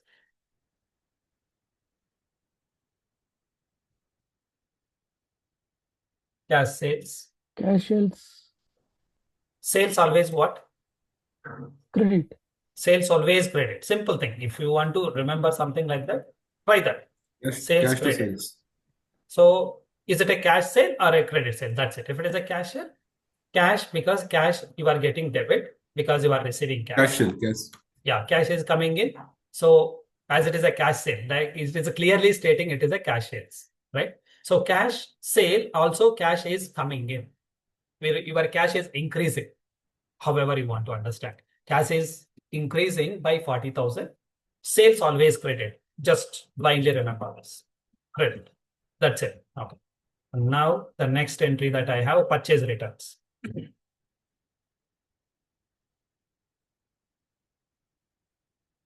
To whom it is returning, what we are returning. Two things. If you see accounts, we already have it here. What are the accounts impacting? So here, what we'll do, we'll Purchase enter returns. to generally here we are using a material also, but still what we can do is here. So it is returning to your vendor, right? So your earlier, whenever you purchased, your vendor got credited, right? Now you are giving back to the vendor. So opposite side. First you take it to your vendor. So let's say Amazon debit. What you are doing it? Purchase returns. Purchase returns. It is a contra entry generally. So where I'm skipping another entry, it is just generally actually contra entry. What do you mean by contra? Purchase returns is impacting your purchase account as well. But I'm not writing that purchase account directly here, but only I'm using purchase returns, which is credit here. Okay. Amazon getting debited with the value of the goods that I'm returning. That is, I think, 5,000 rupees. Same 5,000 here. Okay. That's it. The next entry that I have is after purchase returns, credit sales to customer XYZ. I already had one sale entry here. It is more or less similar, slightly changes. It is credit sale.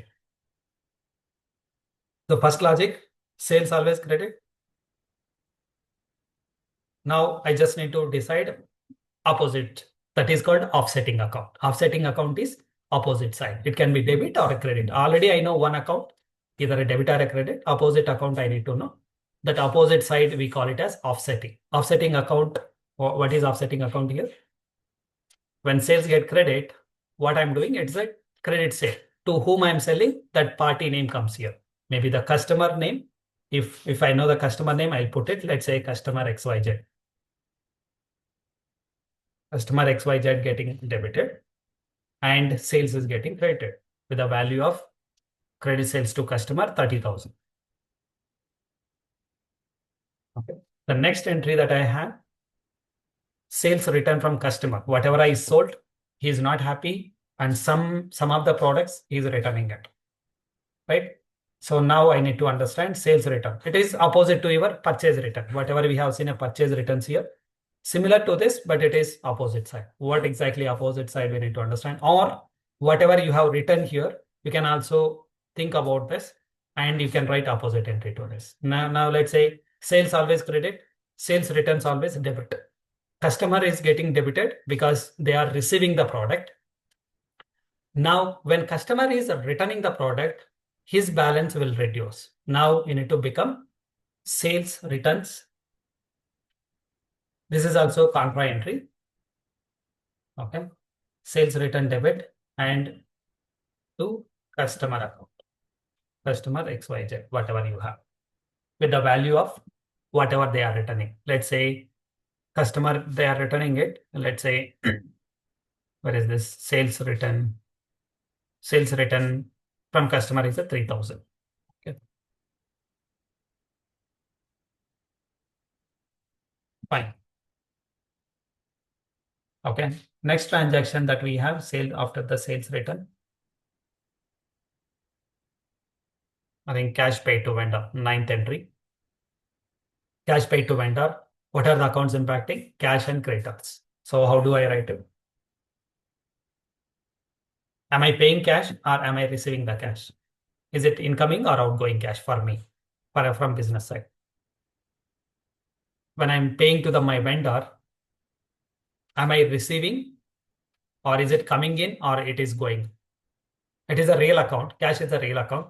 Now, is it coming in or going out?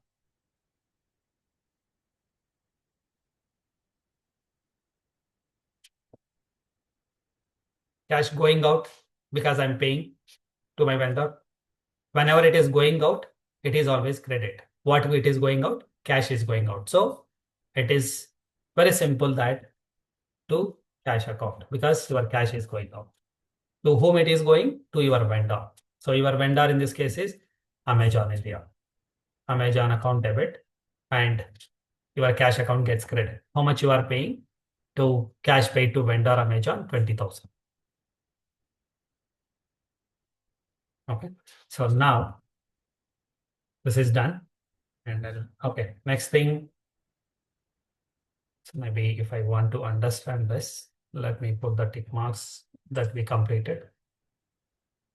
Done and done until 9th transaction.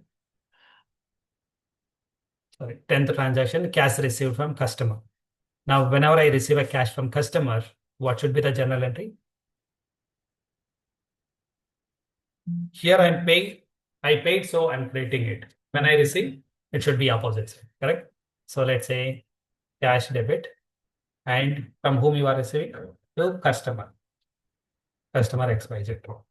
Okay. So in this case, debit and credit the same amounts, which is a 15,000.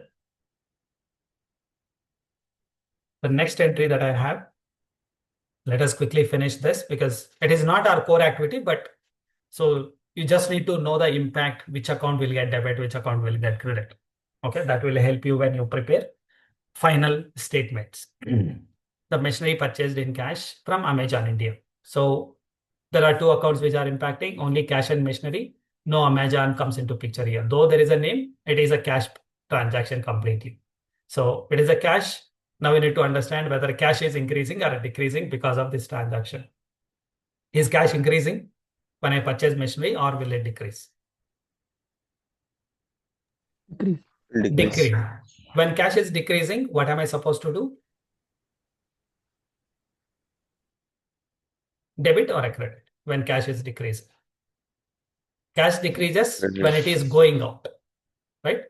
So cash will increase only when it is coming in. Cash is going out, so it decreases. So it has to be credited. So now let's say to credit to cash account, sorry, to cash credit. Okay. To cash account, or you can say cash account credit, anything is fine. So now in this case, the machinery is an asset. Machinery value is going to increase. So far, machinery's value in my business is 0 because I don't have any machinery. This is the first machinery that I'm purchasing. My total value of machinery books or books of accounts, machinery value will show from 0 to 25,000. It is increasing, right? So always assets are debit, or whenever asset is increasing, it is debit. Now 25,000 is the value that I'm purchasing.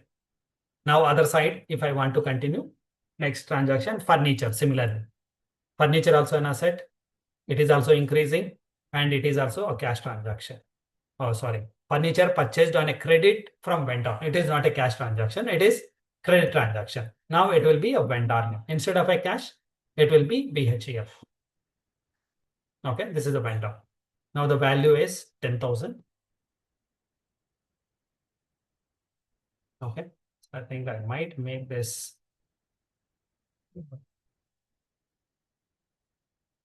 Okay, to make it easy. Okay, next entry is here. Okay. Can you guys help me quickly? The next entries that we're supposed to write, I'll just prepare the format here as we speak. Look into the next transaction, rent paid in cash.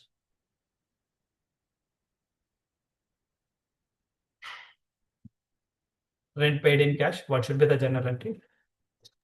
Rent to debit, cash credit.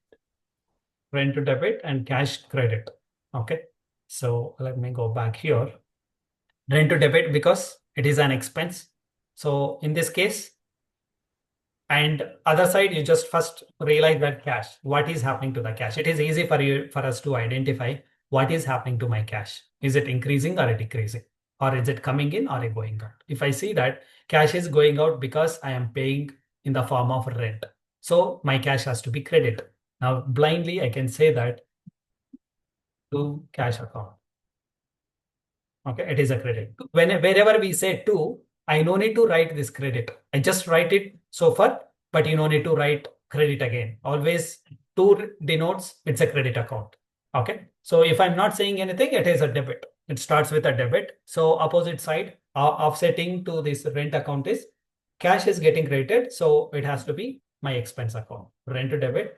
And with the amount of, what is the rent that I'm paying? 8,000. Okay, next entry that I have, similarly, telephone expenses, exactly the same thing. Here, okay, slightly different. So here is also an expense, which is a telephone expense debit. And am I paying cash here? Bank. Through the bank. So cash or a bank, impact is same. I mean, debit and credit, how you treat cash, same way you treat for a bank as well. Okay. Now the value of this transaction is 2,000. And it will automatically update the credit. So I'm making that with a formula here rather than wasting our time again. Okay. So now the next transaction I have after salary, no, telephone expense, I have a salaries. It is also an expense in cash. Exactly the same pattern it follows. So cash is credit because I'm paying, and instead of rent, I'm paying for salaries. Salaries, wages, any expenses, debit all expenses always. You can see our rule here, debit all expenses and losses. And you already know cash is always depending on whether it is increasing or a decrease, or whether you are receiving a cash or you are paying cash, whether it is coming in or going out. If the cash is going out, it is always credit. So salaries I am paying, so it is going out for the value of 12,000. Okay, next entry that I have, salaries, commission received, cash and commission. As I am receiving, cash is coming in. When cash is coming in, what am I supposed to do? When cash comes in, it debits. Okay, so now cash is getting debited, cash debit, and commission is what you are receiving to commission. Now with the value of commission that you are receiving, 4,000, I believe. Yeah. Okay. The next entry.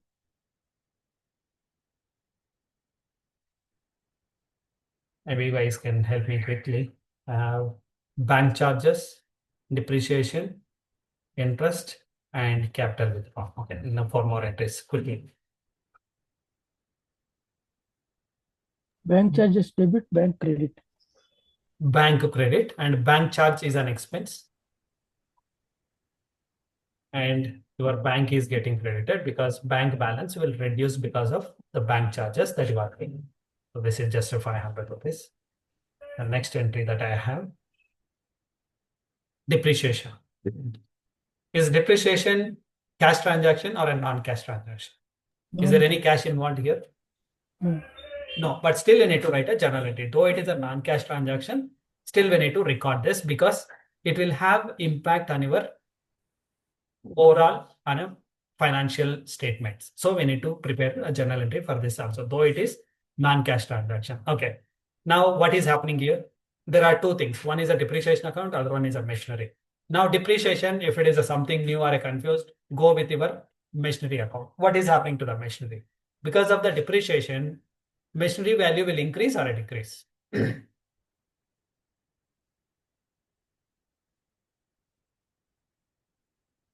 Machinery value, will it increase or decrease? Decrease. Machinery value will decrease.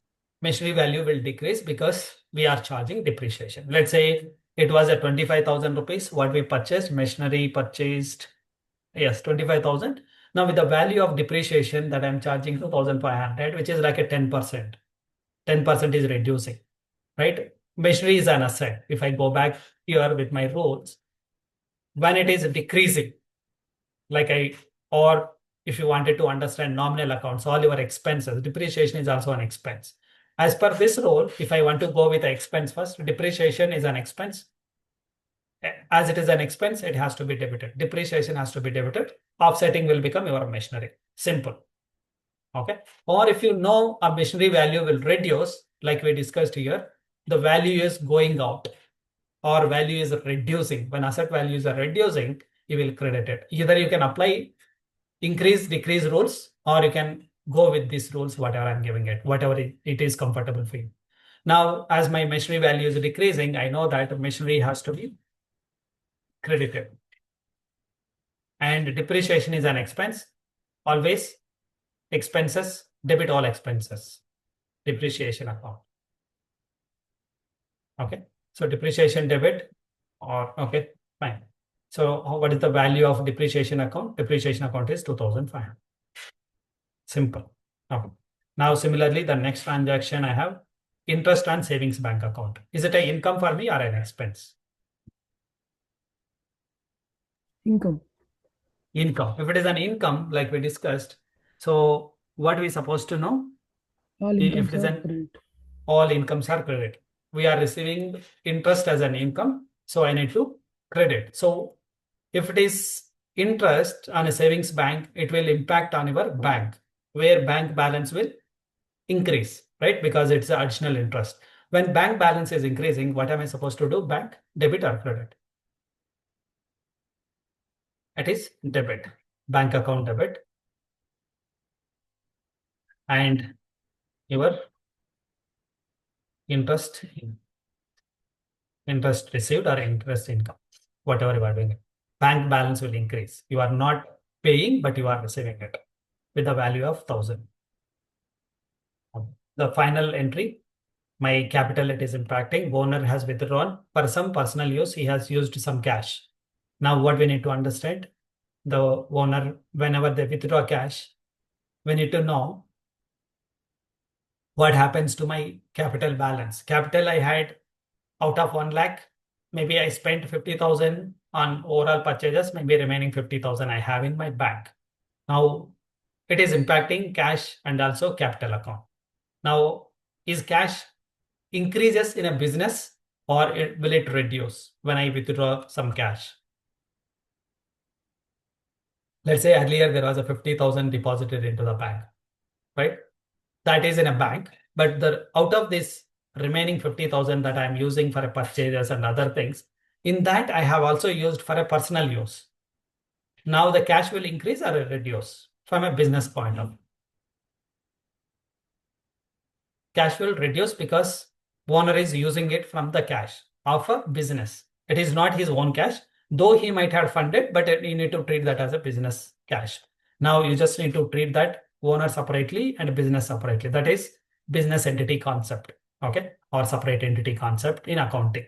We don't need to go that deep again. So let's see that. So owner withdrawn cash, there is impact of cash and capital.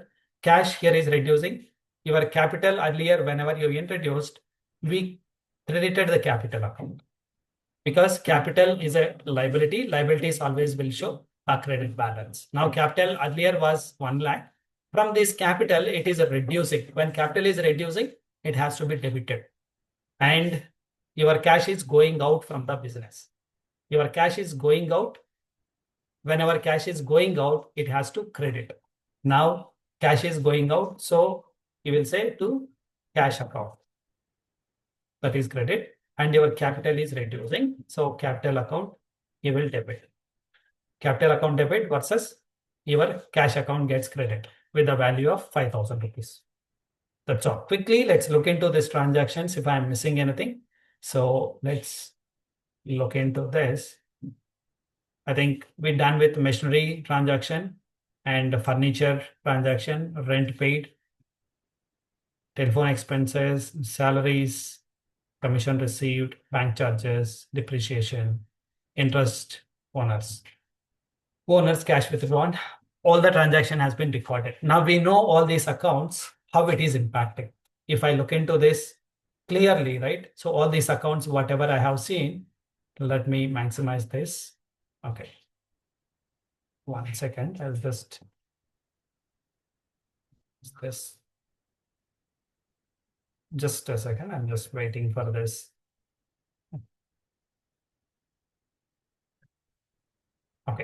Now, it is.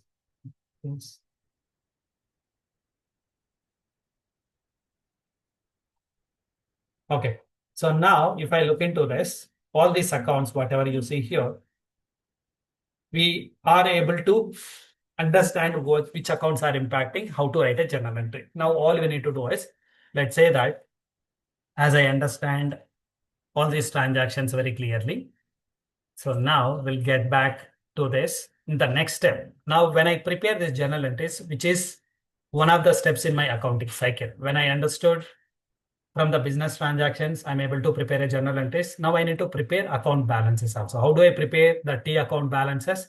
Which can be a little time taking, but I'll try to quickly summarize and show you how to prepare account balances. You no need to perform this manually in SAP. SAP has the functionality where it will automatically give you the final balance in your account whenever you run. But the journal entry, it will not happen automatically. We need to write, we need to give the debit and credit. You will understand when we progress why we need to understand this level of debit and credits. It is very much important because without defining which account to go and write in a debit and credit, system will not decide. Now let's see that. Now I prepared a journal entries. Now I want to prepare account balances. Now there are certain rules, just like what we have seen here, golden rules, which accounts will have a debit balance, which accounts will have a credit balance. Always, if you remember that, this will become very easy for you to understand.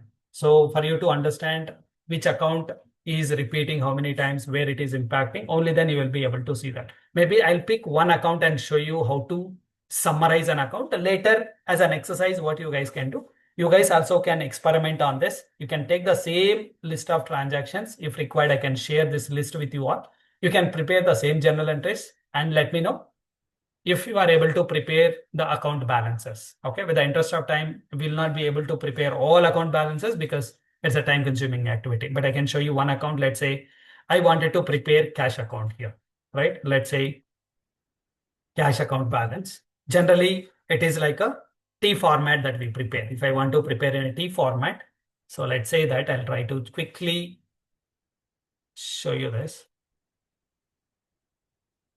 Under T account, whenever we say T account, so this is how you will have your account. So let's say this side, you will have all debit transactions. Maybe this side, all your credit transactions, and we'll summarize how to summarize it. Whenever you see a cash account here, it is currently under which side? It is a debit or a credit, this cash transaction. 1 lakh rupees. Is it debit or a credit? Quickly. The cash in a journal entry here. Is it at a debit entry or a credit entry? It is a debit entry, right? So capital is getting credited, but cash is getting debited. So it is debit. In case you wanted to clearly understand what exactly it is, maybe I'll put equals here. So it is a 1 lakh rupees. But for us to understand clearly, it is impacting because of the capital. That account, you will take it here as a to capital. Okay. You are writing all debit transactions. Let's say cash, it is impacting here. Let's say that I have a cash here and I also have a cash here. And I have cash here. So let me highlight where and all I have a cash. Okay, sales return, cash. Okay. Let's see this, what happens. Okay, cash account. Where else? If I'm missing something, please help me by any oversight. I'm trying to do my best.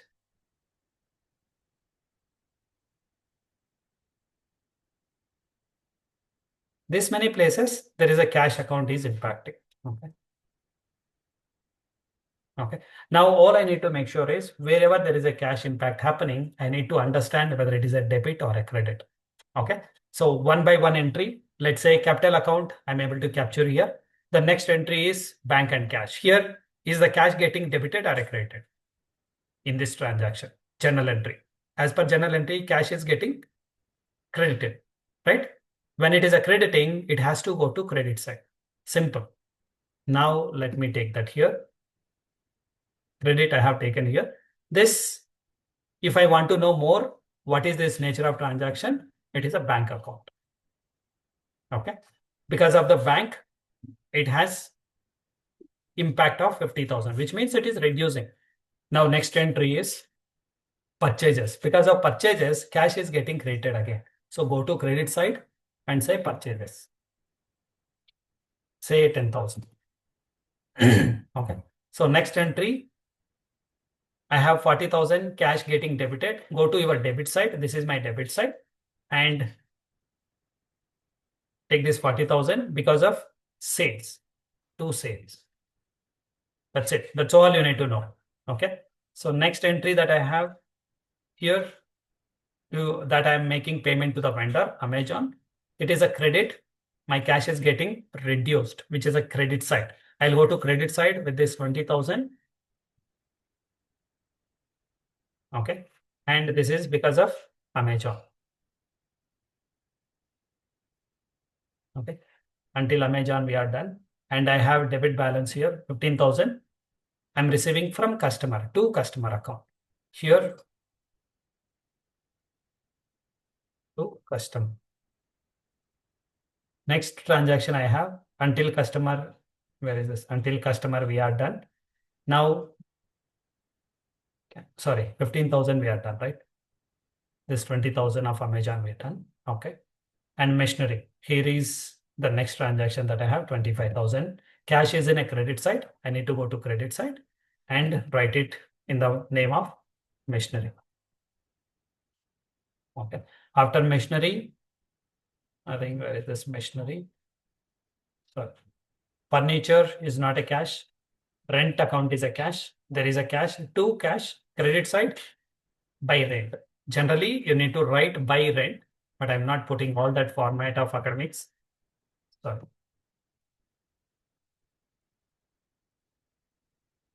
Something wrong. Maybe let me, which transaction I'm trying to copy. Sorry. It is machinery, right? 25,000. Straight away, I'll put that rather than, I think rent is what I copied again. Rent we have done, right? Sorry. Sorry, machinery is completed. So rent is what we are trying it. It's a capital, sorry, to credit side. So I need to write credit side by rent. Something wrong. Okay. Let me put that rent here. Something wrong, not to waste the time. Rent is 8,000. Next transaction we have after the rent, salaries. Salaries is also cash is a crediting. This 12,000 we need to credit with the name of salaries. Salaries 12,000. After salaries, I think I have the last transaction, which is a capital. So where cash is getting credited, credit side. And I need to go to credit side and put with the name of capital. That's it. By way of capital, I am reducing my cash for 5,000 rupees. That's all. This is how you prepare T account. Now, finally, it will decide which account has more balance, which side you have a more balance, which side you have a less balance. Based on that, you will decide what is the final account impact, whether it is a debit impact or a credit impact. Generally, the cash account should have debit balance. Cash is an asset account. All assets should have always debit. That's the general nature of account. At certain times, it can have opposite impact also, but you should understand, is that a genuine reason or not? Okay. So either it can have a debit or a credit, but why debit, why credit? That's what we need to understand. Currently, if I see this, it has 1,55,000 this side, or you can call it as 155,000 here and 130,000 this side. And which side is more, debit or a credit?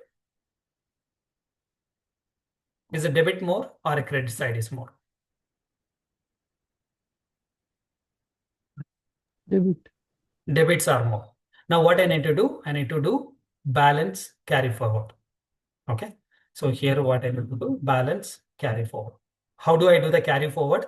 Difference between these two.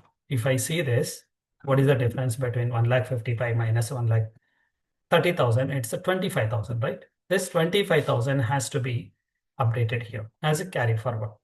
Carry forward will become for this month. Let's say cash account for the month of, let's say we are in the month of November now, November 25. Okay. This credit, maybe I'll just add it here just to read this clearly. Okay. This cash account I prepared, balance carry forward, I need to take it for the month of December. Whenever I prepare December month books, it will brought forward the balance brought forward. For the December month, it will happen 25,000. This is my cash balance finally. My cash is showing a debit balance. It has still 25,000 balance. That is my final balance. This is what it is going to decide. My cash has a debit balance now. Similarly, you need to understand every account when you start putting in this T format, which will give you the final result of whether it is going to be a debit balance or a credit balance. That you need to understand very clearly how to understand the debits and credits. Okay. When you are able to understand debit and credit, which will help you to see very clearly how to understand debit balance. I'll show you practically the same example. We'll put all these transactions into SAP. Whenever we run a balance report for a cash, you will see 25,000 only, not 1,55,000 or not 1 lakh, sorry. Yeah, whatever earlier we have seen without this, either 1,55,000 or 1,30,000, you don't see these balances. You will see only 25,000 because all these debits versus credits, it will knock off and will show only the difference amount. That is called a final balance of the account. For you to test and confirm all the configuration you have done as per whether system is taking or reading correctly or not transactions, I never put anywhere the minus here, right? Though it is a credit transaction, I didn't put, but still system will understand that because of the posting keys that we use. We'll talk about posting keys later. It might be too early for most of you to understand. Don't worry. But system will automatically read posting keys and it will get post and it will show you the final balance of this one. So most of the time we'll also think that I worked as an end user. How would I know what journal entry system is posting? Now going forward as a consultant, we need to understand that whenever I post with a posting key 40 or 50, what it is. What do you mean by 40 and 50? What is the functionality of 40? What is the functionality of 50? Why should I use it? When I use 40, what happens? When I use 50, what happens? As a consultant, you should be aware. Once you're done with all this configuration, you should be able to finally confirm these accounts are working fine. That's the perfect way of doing consulting skill set. If you don't know how to bring this 25,000 balance, your business will tell you, these are my transactions happened in last month. Can you please prepare cash account and show me in SAP? You have access to SAP sandbox system. We'll talk about sandbox also later. What exactly you need to understand? They'll give you access to sandbox and they will ask you to do the configuration of one company code, whatever you want to do it, and bring all these transactions and show me cash account balance. No surprise, they might ask you, show me the trial balance for all these 20 transactions. So that I'll understand SAP is better for me or not. Business will decide. Now you as a consultant need to understand how to do the configuration, how to write this journal entries. You can take help of anybody. There is no restriction. But you should know whomever you take a help. Let's say you ask me for a help to write a journal entry. What if I write a wrong journal entry by mistake? Maybe it's not intentionally I did a mistake. Maybe it's a typo mistake. I did 10 extra. Instead of putting a rent 8,000, I put 80,000. Or telephone expenses, instead of 2,000, I put 12,000. Maybe one digit here and there happens, but that results a huge difference in your financial statements. As a consultant, you should be able to figure it out, all those things. You need to understand the transactions. What do you mean by journal entry? How to convert the journal entry into your cash, or your GL balances or account balances finally. What we'll do whenever we prepare the next step in accounting cycle here, now I'm able to prepare one account balance. Only cash account balance I'm able to prepare. Similarly, we need to prepare all account balances one by one. What we will do is, we'll take this summary and we'll prepare outside of this, and I'll show you, if time permits, all the accounts, how to prepare these balances. Otherwise, it's not really required for us to go through all these transactions and prepare it. You can also do that if you want. And let me know if you guys are able to bring it in next class or tomorrow. What we will do, I'll ask you guys to tell me the balance of each and every account that is involved here. Let's say cash account, I'm able to see that. Now I want to know what is my capital account balance, whether it's a debit or a credit. If so, how much? Now I want to know purchases account, whether it's a debit or a credit. Finally, how much it is. Now I have a customers and I have a sales returns and I have a sales account, I have a machinery account and I have a rent account, telephone, all these accounts. Maybe what I'll do is I'll copy all these accounts, whatever we have written here.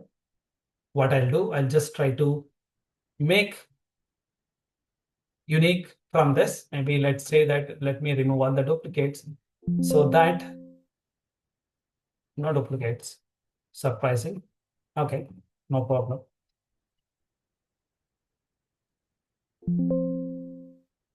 I'll quickly do what we need here. So let's say that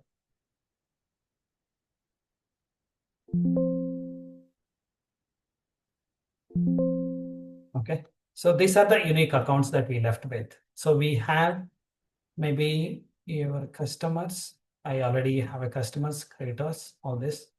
So we have a bank account, bank charges, capital, cash, commission, creditors, customers, depreciation, furniture, interest received, machinery, purchase returns. All these accounts I wanted to know tomorrow for all these 18 accounts balance. So what we will do, tomorrow we will list down just like what we have done here. Balance brought forward for a cash, debit balance of 25,000. Similarly, I wanted to know for all these accounts, whether it is a debit or a credit, then what is the balance of it. So I just need these two things. Maybe as an exercise, if you guys can try it. Otherwise, tomorrow I can bring this quickly so that we can see that how to understand it. Okay, you can also do your homework so that whenever I say that cash is a debit balance, you will be able to understand what I mean. Maybe amount might be slightly differs or you might mistake, but you will be able to understand whether it is a debit balance or a credit balance. If I say furniture, whether it's supposed to be have a debit balance or a credit balance, you should have a clarity. When I say 20,000 here or a 22,500, you'll be able to understand. When I say machinery has 22,500, you will understand why it has 22,500. When I say furniture, how much we purchased, it's a 10,000. There is no depreciation yet. If I say furniture contains credit balance of 10,000, you should question me why furniture has a credit balance. So that's what I'm expecting. Okay. So try to understand this concept. Which account will have a debit balance, which account will have a credit balance. Tomorrow, what I will do, I will also give you that final list of all the accounts, generally used accounts with debit or a credit balance for your easy reconciliation purpose. Whenever you prepare these journal entries and prepare these T accounts and try to understand, or in your project also, you can refer to this table and tell me whether bank supposed to have a debit or a credit balance. Similarly, your customer supposed to have a debit or a credit balance. Purchases supposed to have which balance. Expenses supposed to have which balance. You will be able to easily make up. That I'll give you tomorrow's class after finalizing this complete cycle of it. Today we are able to cover only until 2 steps of it, to be precise. Third step, we are halfway through. So how to do for one account, I'm able to cover it. The remaining accounts as an assignment, you can also try it. Tomorrow, I'll straight away give you the account balances. Then we'll jump to prepare trial balance, financial account statement, and we'll look into a balance sheet as well. We'll be able to do first half tomorrow until balance sheet preparation so that you can see how it is done. Then the second half of tomorrow's class, what we will do, we'll touch base with some other SAP concepts straight away. This is enough for us to know basics of accounting. Somebody who is not comfortable with basics of accounting, let me know so that we can talk how to build your strong accounting skills before you start your consulting journey. Later, it will become difficult or it will become a lot of backlog for you. There are many things for you to learn in your plate. Right? Before that, spend time, try to understand. Maybe max, try it whatever with your knowledge, try to recollect and try to finish it. Maybe somebody who wanted to prepare, you can take the screenshot of this journal entries that we have it here. The transactions we have it here and try to prepare your own journal entries and also write account balances, maybe prepare account balances, something like this, T accounts. And quickly we'll discuss tomorrow which account supposed to have which balance, how much it is. So that will help us to move little quicker. We can progress very quick tomorrow rather than spending too much of time on this kind of basic things. These are very pre-requirement, I would say, before I start a consulting journey. But still, we need to touch base and need to recollect our memory. It might have been long time that you touch base all the basic things so that it will become fresh in your memory so that whenever you start doing the configuration and testing it, you can easily relate and understand and proceed. Okay, so maybe let me stop here. If you guys have any specific questions, do let me know so that I can clarify.